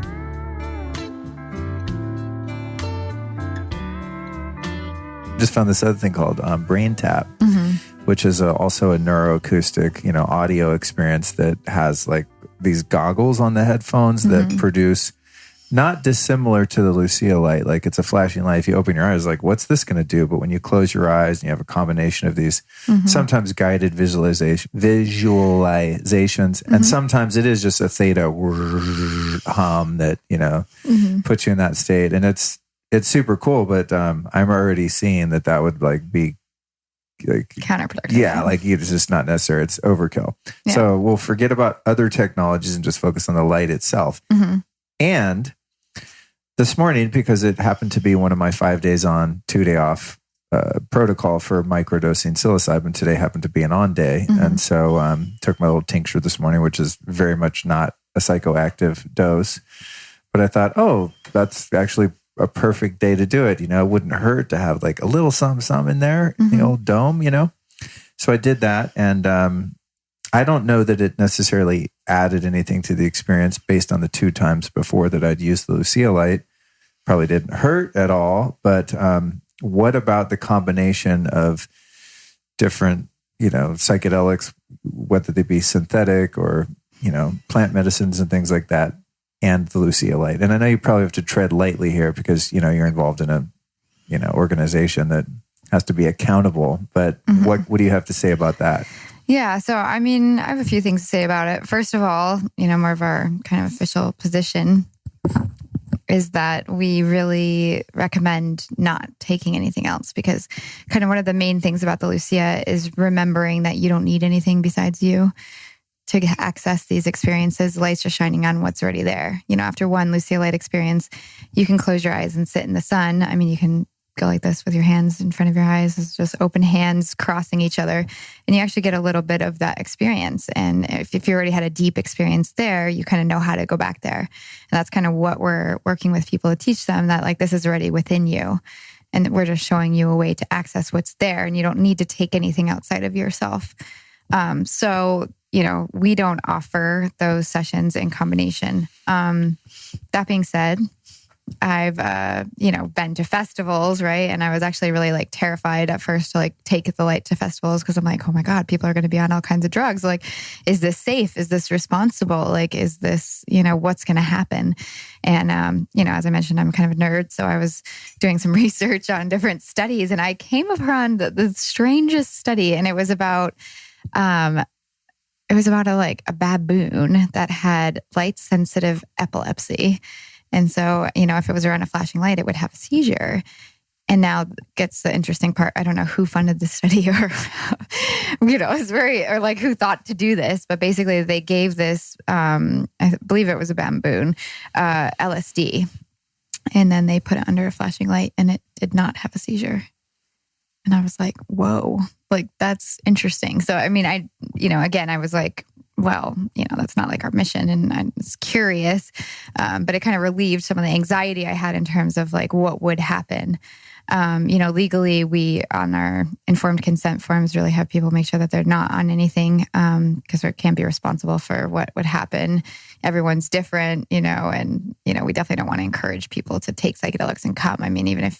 Even if in the case that during the experience it was fine, if you have to get in your car and drive afterwards and you're already really relaxed. And now you're on a psychedelic. Like, it's just like, wow, that's, really not safe. So I wouldn't recommend that, but I haven't had any, adverse experiences from people doing it. And I think it would be interesting to see how things could move forward if and when such things are legalized. Cool. Interesting. Yeah. Something I've found useful lately, as I was telling you a little bit before we recorded, is a microdosing of ketamine, which anytime I mention that to someone, they're like, what? You're using, man? Like, you go into a rave? I'm like, no, that's a completely different thing. And research it, you'll know what I'm talking about. There's a lot of clinical data as to the efficacy of ketamine in small micro doses, especially if it's administered over a long period of time, to treat sometimes depression and cure people of depression in 1 3-hour session. I mean, this was a psychiatrist. So in that kind of setting, in a microdose capacity. I think those are actually large doses, though. Well, yeah, but with a doctor, that's a different thing. Yeah, I'm not talking about that. I'm just saying there's evidence to suggest that it has therapeutic uses other than going to a rave and going in a K-hole and like walking into the fucking wall over and over again or whatever, right? If that's your thing, hey, knock yourself out. No pun intended. But I'm talking about for introspective work, self-discovery, self-therapy. So I've done it, I don't know, a few times during meditation, and I haven't really cracked the code. Like, I sense there's something there, and it's a very subtle kind of experience. It's not like you're wasted or something. Like I'm thinking of ketamine as on those shows, like the, like those addict shows. What was the one? Intervention. Like, you see a kid on ketamine, you're like, oh shit, I'm never doing that.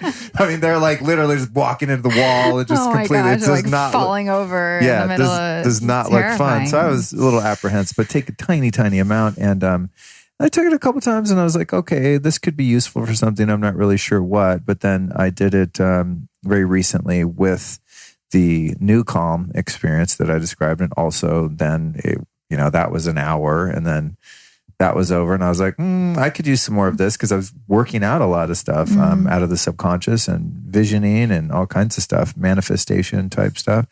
And then I did the brain tap right after while I was still in it. I ended up spending about 2.5 hours with that experience. And again, like it's a light enough where you could pop out of it if you wanted to, but you don't really want to, because you're making progress, kind of sorting things out. And I was thinking, wow, that could be a really unique experience, that particular compound with the Lucia light. So of course, you're not authorizing that people do that. I'm just speaking out loud. That could be a curiosity, because it's mildly psychedelic. There are some visuals, and that's why it's great for visualizing your future and using it for something positive. But it's also a bit of a sedative, and it is a bit disassociative. So it's really easy to kind of forget about your body, which happens to me in meditation anyway. You're like, whoa, I have an arm, or the dog moves or something. I'm like, oh shit, yeah, I'm here. Yeah. But it's an interesting thing that I'm looking forward to kind of consciously experimenting with a bit more. It is an interesting thing. And I would just say, like a word of caution for people who do have addiction history.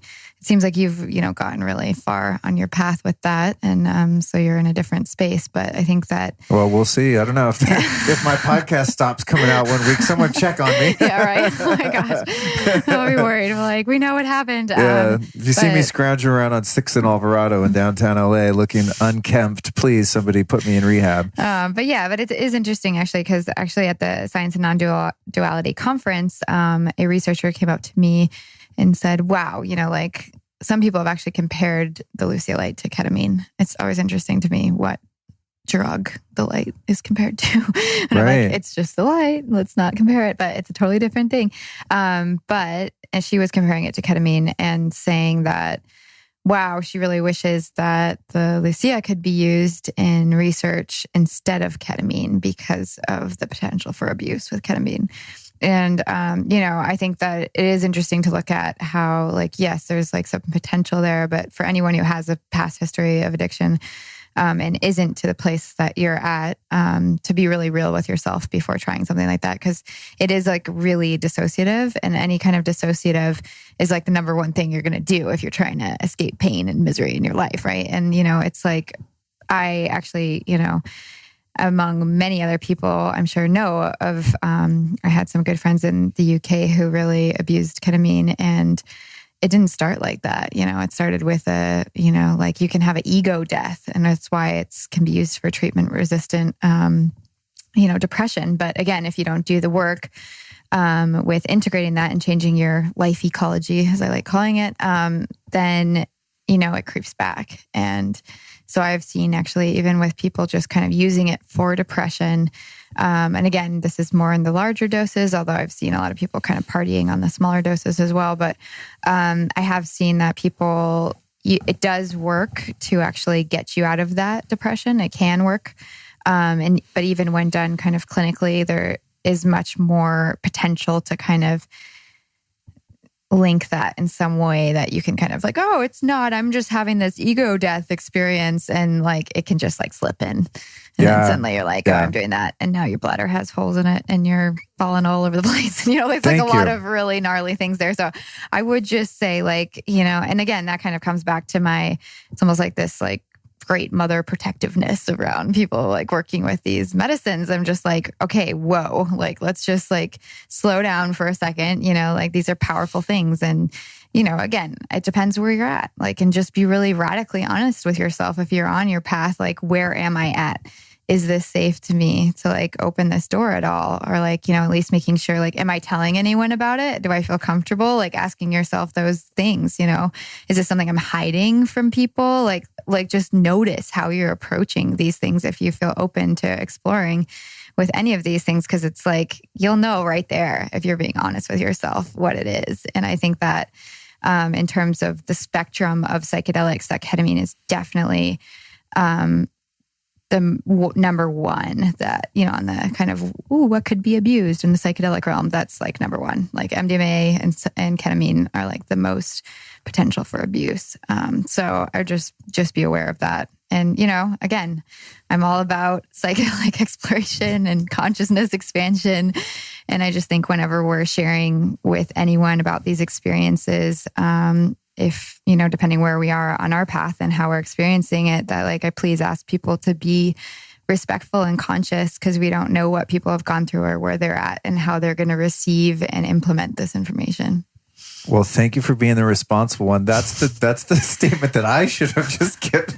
Because I know a lot of people in recovery listen to the show, and they're probably like, this dude's off the fucking rails. Or they're like, oh, well, he's doing it, I should do that too. And so I know, as someone who really suffered under the bondage of addiction for a long, long time, and from the time I was a little kid until I was 26, I know what a horrific way of life that is, and how it really is torture, at a certain point. Fun for a while, then fun with problems, then problems with problems. That's how that shit goes. If you're wired like some of us are. I know some people, they party like rock stars and have a great career and a family, and, they can totally control it. I'm not that guy. So I think what you said in there that's really key is the radical self-honesty, because denial is so insidious, and it's so easy for your addict or alcoholic mind to be like, oh no, I'm doing this to become spiritual, and it really is a very, very slippery slope. I'll just try a little more today, It's like so. I appreciate you saying that. It's good for me to hear, to be reminded of also, because I still have that little devil on my shoulder that's like, no, you're good, do it again. But if I personally, like, for me, the barometer is like the secrecy, right? Like, am I not telling anyone?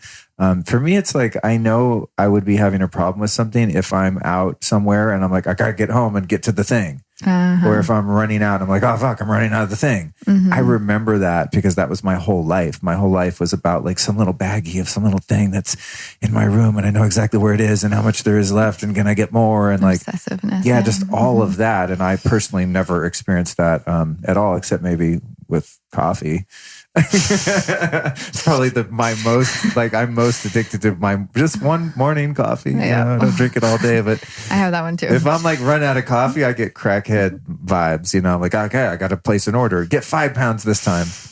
But it's funny with ketamine though, like, it's not entirely pleasant. That's even in a small dose. Where, for me at least personally, where it is, as I said, mildly psychoactive, but however much it is like I would never feel like, oh, sick. Like, that's kind of fun. Let me do 5 times as much, or let me do it every day, or wake up in the morning or do it. Like, oh, gross. Totally. But I do know that a lot of people do have that problem. Mm-hmm. And that's why even when I was contemplating doing ayahuasca, I was like, I would ask people that were very experienced with plant medicines. And I'm like, yeah, but dude, like, what if I want to, start using it as an escape or like a party drug? And everyone that's done a lot of ayahuasca is like, no, dude. They're like, this is not the thing. You're going to like want to take some home and keep it in the fridge and like just party on and like, listen to music and just hang out. They're like, it kicks your ass. And once I went and did it, I was like, oh yeah, definitely. Like, I'm not going to walk out of here and be like, yo, where can I get some Aya? Exactly. It's not that thing. So. Yeah, and I think that's the thing that's so great about psychedelics and why they are finding more of this opening, in terms of that. Because the legit ones, like some of them are really, really powerful. God. And that's why you should be, in a safe container where you're feeling held and you're not going to get more traumatized. And also knowing that, but even that, like I said, I know people who go every month. That's an addiction to me. It doesn't matter if it's like every day, but like, again, it's like about implementing it. So anyway, I just think it's a fascinating time because it's like, with that radical self-honesty, why am I doing any of these things? And you don't have to be an addict to ask yourself that, just look at your path and there's so many distractions. And, really at the end of the day, we don't need much, we really don't need much, like you can go live a very simple life and I love the tech. I love getting, trying new experiences and all of this stuff. But like in terms of coming down to the base level of like how to live a healthy life, it's pretty simple. Get some good sleep and, like eat healthy and love yourself.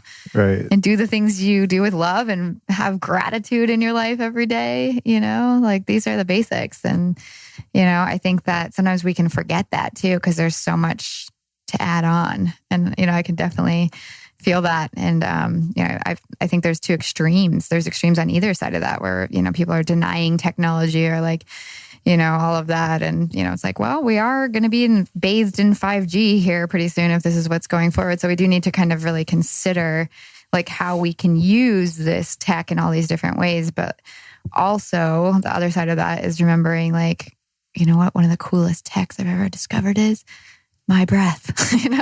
Like the awareness of my own breathing can change my life. So like, I just think that it's fun and interesting. And, I think that sometimes like listening to these shows can almost develop a different kind of addictive, like inspiration to be like, I need to buy that. I need to buy that. And I need to try this. And, and it's also like, ooh, watch that too. Cause that's an interesting one. And if you're on the spiritual path of coming more into the present, it's like, how are you using the things you have? Like, are you, like what's really working for you? Or like streamlining what really works. And, or like, instead of, like, it's great. I think for some people, even with the Lucia, like buying a Lucia can be an amazing thing to implement it in your life as a practice to help change your nervous system, to rewire, to get into these deeper states of meditation. But, for other people, maybe you're actually going to get more benefit from going to see somebody who has one once a week and have that human connection with them and have them hold space for you and like drop into this experience in a beautiful way. It's not always just like, oh, I need to buy it for myself. It's like, great. Yeah. If you really feel the call and in your heart, when you really feel the call, you're like, oh my God, this is like calling me, but if it's not that, then there's other ways to experience these things. And, and sometimes it's the human connection that we need more than anything else, the community or the connection with nature. And we can just like throw it off as, being something else. But if you find yourself continuously unsatisfied with the things that you are doing, then, it's good to reflect on that a little bit too. That's hilarious that you brought that up. And that's also true. Because this morning I woke up and, I don't know. It's just like everything, just emails going off. There's all these meetings and all this stuff. Just life was super activated and I was not. I slept until 9 and was do my morning routine is like a couple hours just to become me, Mm-hmm. And I was like, oh, well, am I feeling a little off? I was kind of self-obsessed with like, how do I feel? Am I okay? Do I feel focused? Am I happy? I don't know. I'm not that happy. Just like really in myself and in not a positive sense. Mm-hmm. And, I was like, well, I'll go up and do the red light thing. Then I'll get in an ice bath. And, I do all the shit. And it's like always things from outside of myself that I'm implementing to change the way that I feel inside. And I have some self-awareness of that and play with that. But I did have the awareness today. I was like, Luke, you know, when you feel like this, most of the time you just need to call a really close friend and just like tell them your fucking problems, you know, and just like relate to someone in a really honest, vulnerable way. And then you hang up the phone after 20 or 30 minutes and it impacted more than all that shit that you have in your house and every goddamn supplement and everything at lukestory.com/store. And it's a great reminder for me. And I also want to tell people that because I know that people listen to the show and they're like, I need a Lucia light. I need the Juve light. I need the sauna. I need the biocharger, the amp coil, all these things. They're like thousands of dollars. Yeah. And it's great when people, you know, can roll like that. But I think the thing that you're saying, just the one thing to take away from me is human connection. I mean, sometimes like days go by and I haven't even gotten a hug from a person. I live up in the hills and I'm just like, I don't know. It's just the way my life is right now. Yeah. Single and whatnot. And so I'm like, shit, I'm not really connecting with people. I'm kind of like in a hermit mode. And then that sort of self-perpetuates that sense of existential loneliness or isolation that my subconscious and or nervous system is like, okay, what can we put in us or around us to change the way we feel? Because we don't feel fulfilled and nurtured. Yeah. When really the fulfillment of nurture and nurturing is primarily from being around other people. Yeah. That you care about and they care about you. Physical touch, closeness. Yeah, all that. You know, so I need hugs after this, you guys. Okay, we can give you some hugs, don't worry. But thank you for doing that. Because people, you know, like I just love all this stuff. It's my job, it's my hobby. And so doing all the things is just how I'm fucking wired. I just have had to love and accept myself for being that guy who's just like, I don't know, it's just my thing.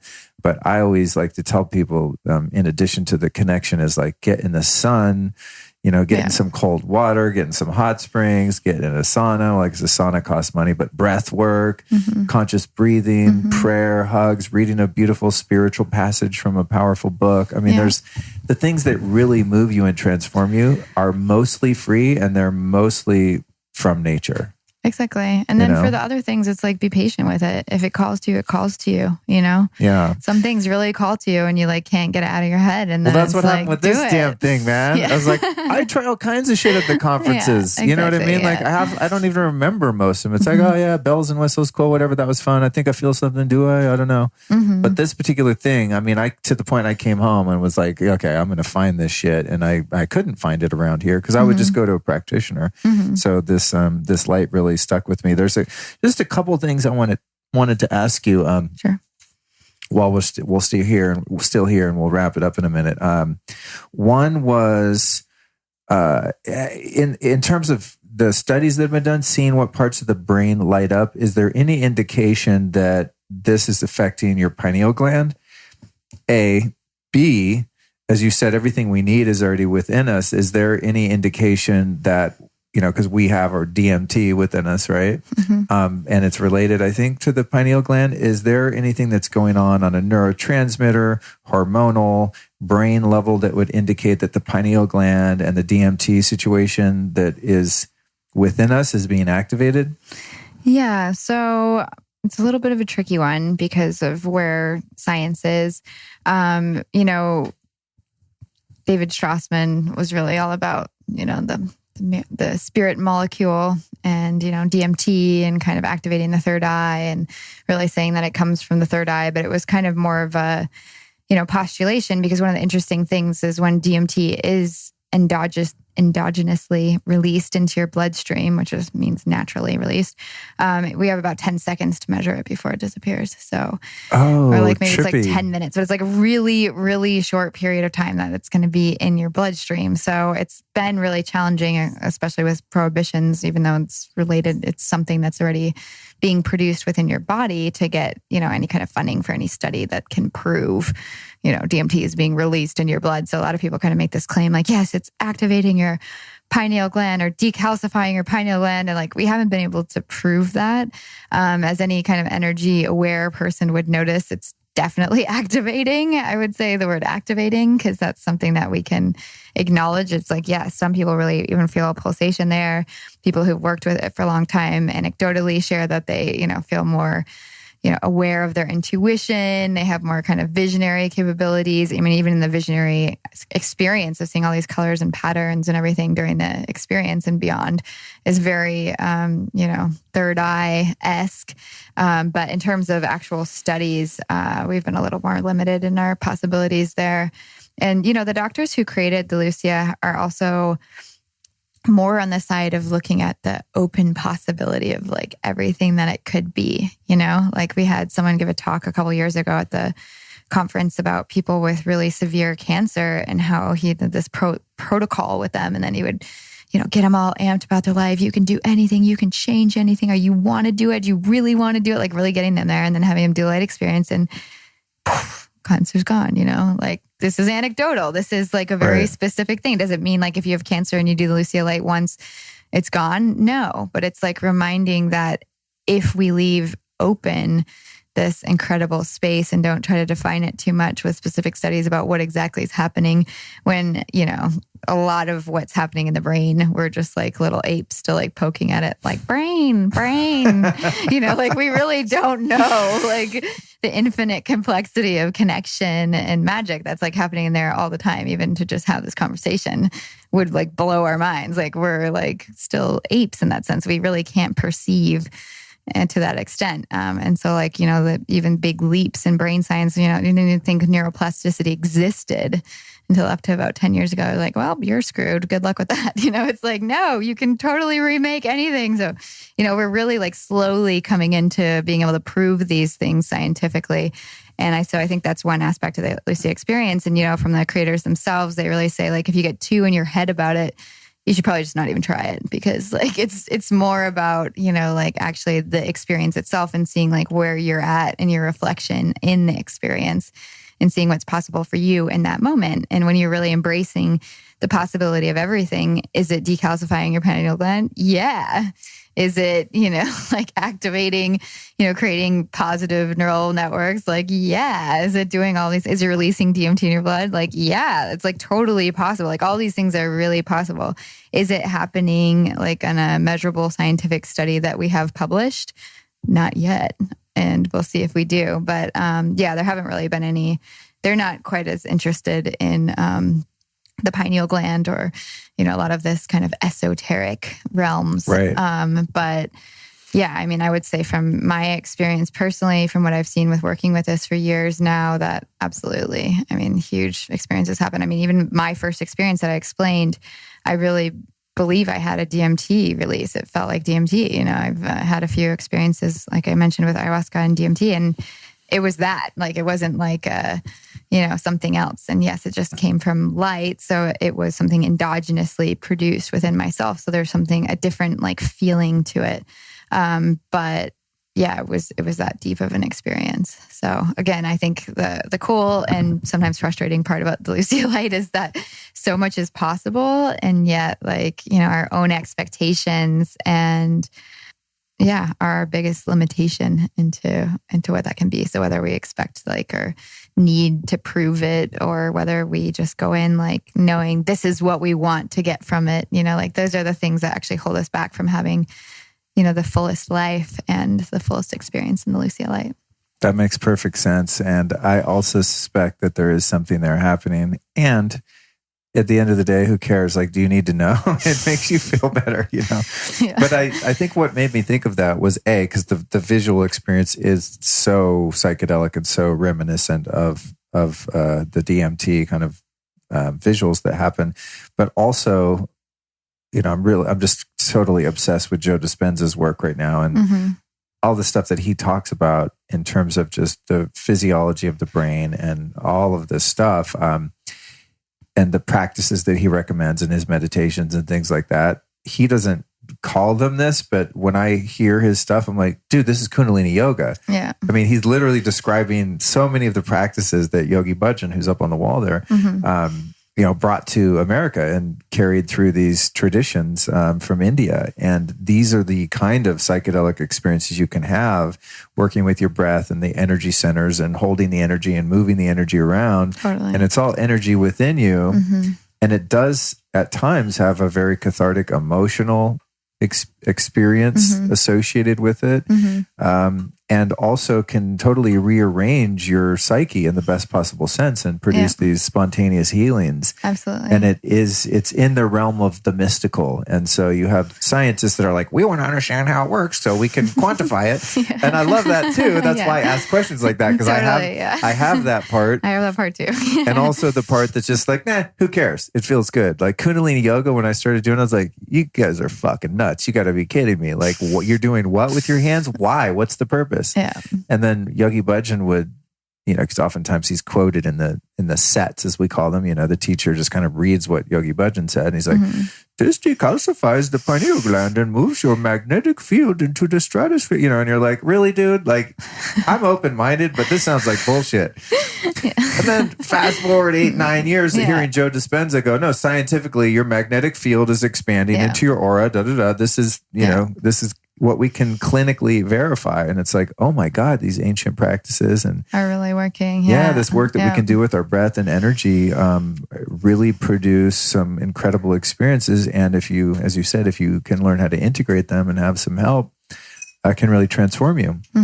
I had this happen too with the early iterations of the Wim Hof training I was doing a few years ago. He had one particular breath exercise, which was very similar, like a longer period, kind of like holotropic breathing. I think maybe is where he borrowed it from. And he literally called it the DMT breath.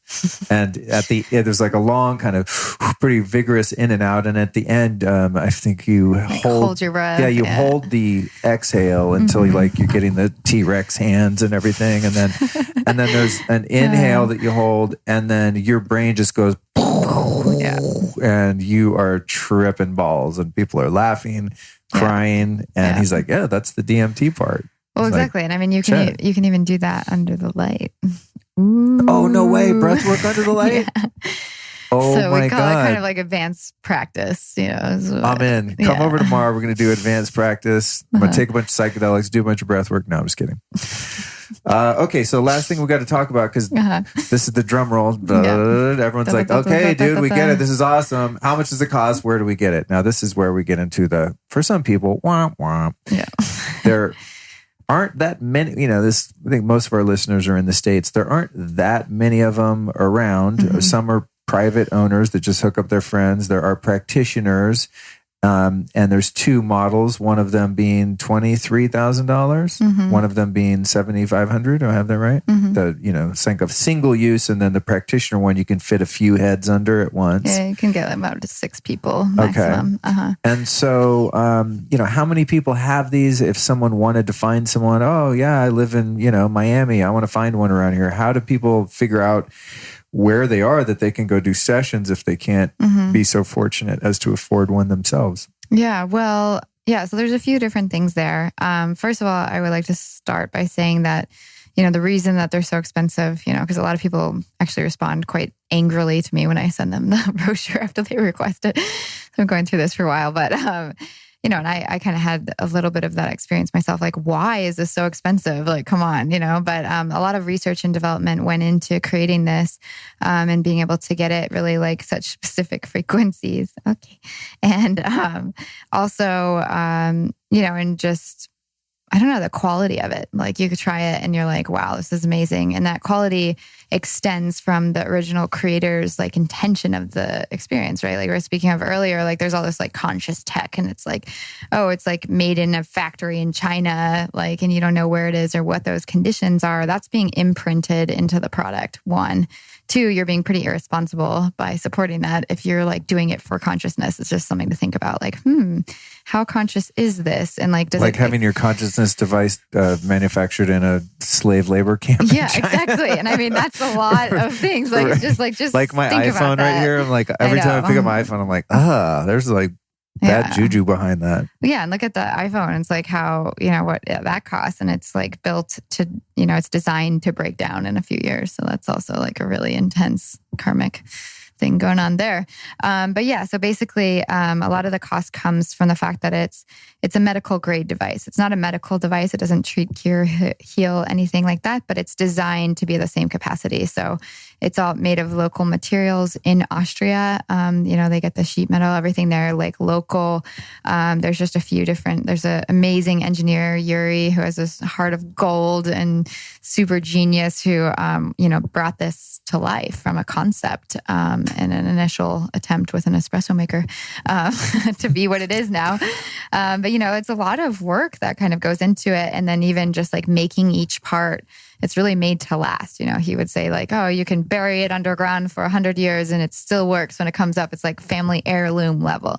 So if you think about it, it's something that, and the creators are really about that too. They're like, yeah, it's expensive because like, we want you to use it. Like we want you to feel a real call. And that's why I'd say too, you can go to find a session, and which if you're looking for that, you can look at my website, which is lucialightexperience.com.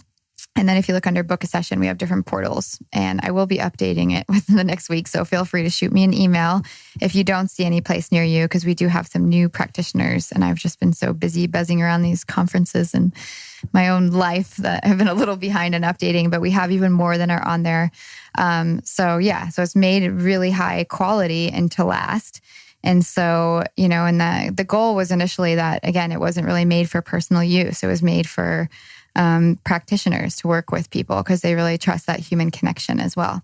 Now with the home portal, which I was really excited about, I've been excited and kind of like, let's do this for like years. Like we need something for our own, there's a way to have it on a cheaper cost. And it's really good for giving yourself sessions because it's just right above you. But even then we do recommend that you do like several sessions with someone, or like if you just buy it, like have a friend sit with you and hold space for each other, sit there, if it gets too bright, you have someone to turn it down for you. You have someone to share your experience with, because again, it's like these technologies can be isolating. If you get all these tech in your house and you have no friends and you're just doing all this thing, like your heart's still lacking, you need to nourish that. So it's like, it's something to share. That's always been one of the things as well. But yeah, we do sell them. I'm a U.S. distributor and international distributor, so you can reach out to me. My contact info is on here, Allison Lucia Light at Gmail, or the Traveling Light Machine at Gmail. But we'll have the contact on the session notes, and you can definitely reach out and get one. I'm a trainer, so I do trainings as well. If you're interested in being a practitioner, where, there is a demand every day. I get emails from people like, where can I do this? And, there's only about 30 places in the whole US where you can publicly go. There's several hundred, there's about 300 or 400 lights in existence right now, which is still pretty low for how long it's been around. But it's growing in its popularity. And even just recently, I feel like there's been a sudden awareness of it. It's like almost like, certain technologies like kind of are birthed before their time. And then they kind of reach a moment where people are like, wait, what is that? And I think it's like, on par with the psychedelic awareness and expansion. It's like, hey, awesome. Here's a tool where you can have a psychedelic-like experience that's just with light. So you don't have to get into any of the risks or long sessions or side effects or, all of that you're dealing with, but, have this great experience. So if you're interested, reach out and, I think that's one of the other interesting things about it is even though at times it can be a little intense and, you're seeing this kaleidoscope of colors and it's just like, whoa, shit, what's going on? Mm-hmm. But to make it stop, you just open your eyes and it's completely gone and everything's normal. Yeah, or you can just cover your eyes. Yeah, try doing that on 3 hits of blood or LSD. Yeah. Your ass is not coming down for a long time, kid. Yeah. So that's one thing I think I never open my eyes because I don't want it to end. But there is kind of like a safe word, so to speak, where like at any moment if you're like, okay, I'm overstimulated here or whatever, you just like open your eyes and you're just like, oh cool, there's a dresser, there's a dog, it's just gone. Yeah, you can just roll away from it, cover your eyes. Yeah, I think that's really interesting. And as you were talking about how, it's a way to have a psychedelic experience without taking anything, I was like, these things would be amazing in rehabs. Yes. You know what I mean? Mm-hmm. Where people are super depressed and anxious and just totally whacked out from years of wrecking themselves. Absolutely. Where it's so uplifting, like mood wise. And that's something you really need if you want to sustain, abstinence too. Yeah, exactly. Yeah, I have a really wacky idea right now. It's going to be wacky to especially one person in the room. So my friend Ashley is sitting here. She's been hanging out. She restarted Instagram for me, and she had this experience with us. And you can say no, it'll be fine because I only used your first name. It won't even be embarrassing. Would you get on the mic and explain just cold, obviously I have not warned her, what your experience was like? You would? Okay, come over here. You're going to take my mic. Okay. I've never done this on the show before, but I just had the idea. Awesome. So we have like a real, you can sit right there. We have a real newbie that just had this experience just randomly. She came over. I was like, dude, you got to come over. Allison's coming. It's going to be this rad thing. Just trust me. It's safe. It's awesome. And she trusted me and I think had a really positive experience. So I'm going to put the mic on you and you can tell us what it was like.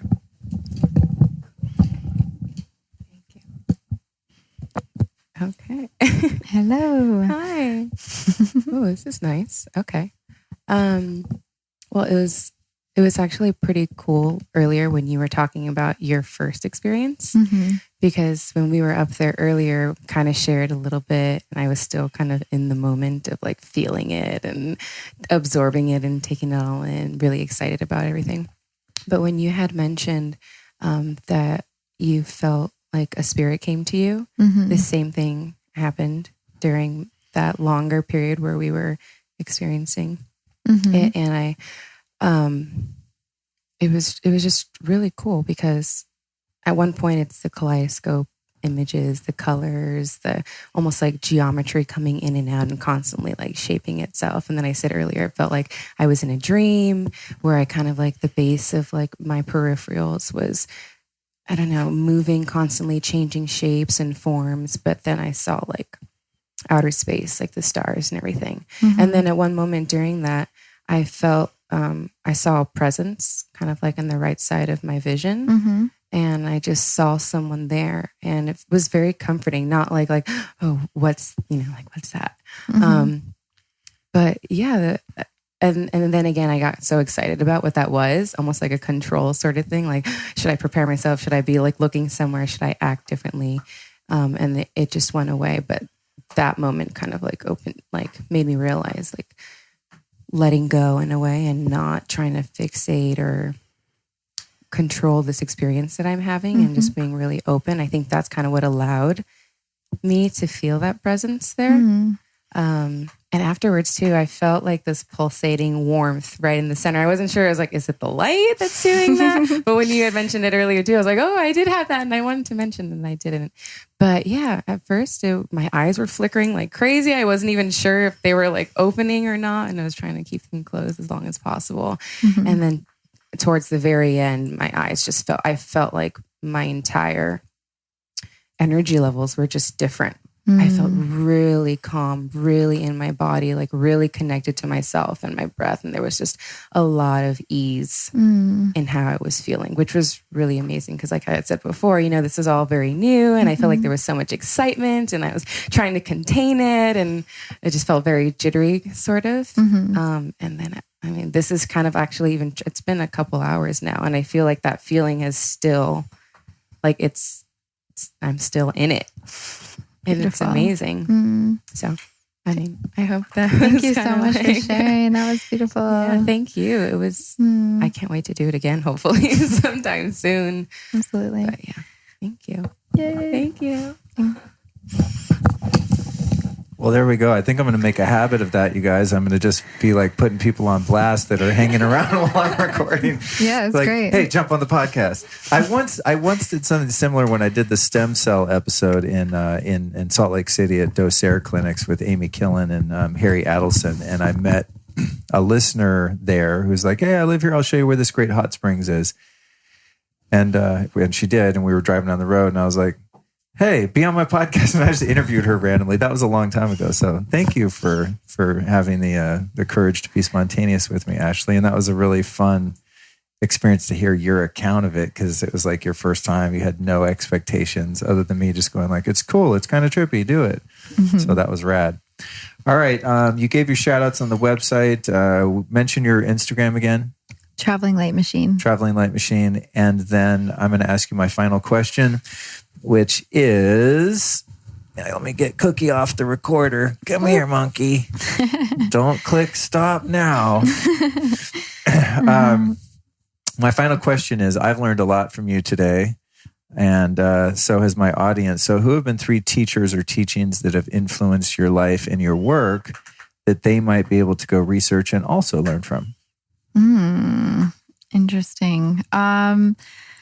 Well, if you're interested in this kind of thing, I think I've actually really learned a lot. I would give the first shout out to the inventors of the light, especially Dr. Dirk Prockel, a neurologist. And together Dirk and Engelbert put together this document called neuropsycholysis, which is really interesting. It's about like a procedure for working with people with the light and asking certain questions to kind of just like open more spaciousness before the experience.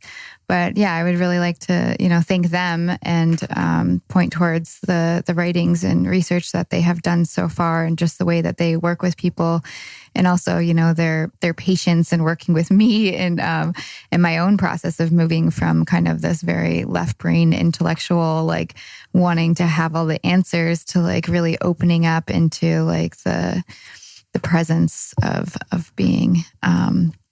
And then in terms of other teachers or things to look up, I don't know. I would just almost say, there's been so many different teachers. I followed many different kind of lineages and whether it's spiritual or whatnot. But I would just say that, instead of looking externally, I would invite people to look within for more answers and, really trusting your own wisdom and giving yourself that time. So I think when we really there's a lot of, again, like this looking externally to figure things out. And like one of the kind of greatest things that I've realized is instead of like asking my friends for advice or like looking to follow people or, they're doing that, I should do that kind of energy. It's just some of the deepest and, most worthwhile moments of my own healing process and my own journey have just been like, cut out all the noise. You can read all these inspirational teachings, but take everything with a grain of salt and like really fill in what resonates with you on a really deep level, not just like, oh, that person's, like famous or like, oh, it's the Dalai Lama, I should believe everything they said. Like, it's like really like tune into your own intuition. Like you are your best teacher. And it's like, and when you actually just take that time to stop and really listen, there might be like 3 different voices. The first one might be like, oh, you don't know anything. And then the second one is like, how can I trust what I know? But then if you just like keep listening, there comes like an even deeper, maybe quieter voice that can offer you some like incredible insight. And I think that's what I recommend. I love that. That's funny. I always try to get people to I want to corral you and confine you into like 3 people we can Google and go learn from. And then someone will be like, my grandmother or Jesus Christ. I'm like, okay. But yeah, you are your own guru, your own inner teacher. And with that, I'm going to let you get away with 2.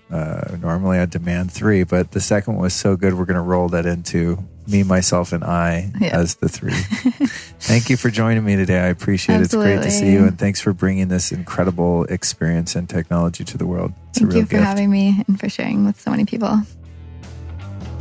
I told you guys we're going to trip on this episode. Wild ride, is it not? I bet you're going, man, I want to try one of these lights. Well, we'll find a way to make that happen for you very soon. Until then, let's talk about next week's double episode, Jungle Journeys, My Ayahuasca Awakening at Soltara. It's a 2-part episode, comes out on Tuesday. Then again, Friday, we've got Choosing Your Ayahuasca Adventure, Rhythmia and Soltara side-by-side comparison. That one has come to you by popular demand. While I'm at it, since I'm talking so much about ayahuasca, I want to give the disclaimer that I don't think plant medicines are for everyone. I mean, when you're on it, you think they are, and then you come back to your senses and you realize they aren't. So I just want to say I am not someone out to promote people taking mind-altering substances, as healing and profound as they might be. So I'm just going to put that out there. And that's why I go do these experiences myself and report back on them for you to decide yourself. But I'm not jumping on a bandwagon. I think these things should really be well thought out. And one should have prudence when deciding to partake in life-changing experiences such as ayahuasca. For me, it's been nothing but positive. and something that I'll probably continue my work with. But as I report on these things, I feel a responsibility and duty to the sacred nature of these medicines and the rich shamanic traditions from which they originate. So I'll just say that. But that said, please tune in on Tuesday and learn more. Again, the upcoming events: Upgrade Labs Biohacking Conference, March 27th through 29th, Paleo Effects, April 24th through 26th, Meetdelic, May 2nd and 3rd. You can find out all about those, including tickets, at lukestory.com/events. You know, I've got sponsors on this show, right? And you know that I love them all, man. I work with some of the coolest companies, the most cutting edge brands, things that really move the needle for your health and even sometimes your consciousness. You can find all of our sponsors very easily over at lukestory.com/store. When you shop at lukestory.com/store, a little location I call the Master Market, it serves many purposes. It, of course, supports you and your health, because I think I have pretty good taste in products, and I'm decent at vetting these products. I don't just put anything on my store. It's got to be something I personally use, something I personally believe in, and something I've thoroughly researched and tried myself. It also saves you time, because you don't have to sit there and read all the reviews for every single supplement and product and comparison shop and all that. You also get discounts on almost every product in the store. You're supporting really great companies that treat their customers and employees and factories and the places where all the herbs and all the things come from with great respect. So you're really doing yourself and these companies a favor, and you're doing your old pal Luke and my whole team at Crate Media and my show producer Tati and everyone that helps me with everything I'm doing, by helping us make some commission on those sales through the store, and of course the funding that the sponsors provide the show. As I increase the production value of the audio, the graphic design, the video, the travel that's necessary to go do these interviews in person rather than doing crappy interviews on Skype. No offense to podcasters that do Skype. I do it when I have to, but I really prefer to sit down with people in person. And all of this costs money, man. And the better the production value gets, the more expensive it gets. It's funny how that works. So I so much appreciate you guys shopping in the store and supporting these great brands that believe in me and that believe in you and support the cause of the Lifestylist podcast, which is really to facilitate emotional, spiritual, and physical healing for everyone that listens. And based on the feedback I get on the show, it seems like that's really happening. And for that, I'm humbled and grateful. Our first sponsor is Joovv, Joovv. You can find them at joovv.com/Luke. Enter the code Luke at checkout and get a surprise gift. I used my Joovv today. Yeah, I always like to be honest. You know, if I'm using something, I did about a 15-minute Joovv session today, front and back. Did some curls with my little barbells while I was on the Joovv, stretched a little bit, did a little breath work, listened to, today I was listening to a Ben Greenfield podcast about building testosterone. And funnily enough, he was talking about how effective red light therapy is when you get it on your nether regions as a male to increase your testosterone. I'm 49. I mean, it wouldn't hurt to have, high levels of testosterone. So that's what's up with the Joovv. Then we've got natural stacks, of course, that make the most awesome nootropic known as neurofuel, really good for brain health and brain function. You can find that at naturalstacks.com/Luke. The code over at naturalstacks.com/Luke is Luke Story. That saves you 15%. And then we've got my old buddies at Cured Nutrition. You can go to curednutrition.com. And Lifestylist saves you 15% off there. They have some great CBD products, all kinds of different foods and even pet treats and herbal and mushroom and CBD infused nootropics and sleep supplements and all kinds of rad cutting edge shit over at curednutrition.com. So thank you so much for joining me on today's episode with Allison Pelissier. I can't wait to jump back at you next week with the full download on my ayahuasca experience in Costa Rica at the end of 2019. Those episodes are going to be super freaky, and I think you'll really get a kick out of them. So I'll see you then. Thank you so much for listening. Peace.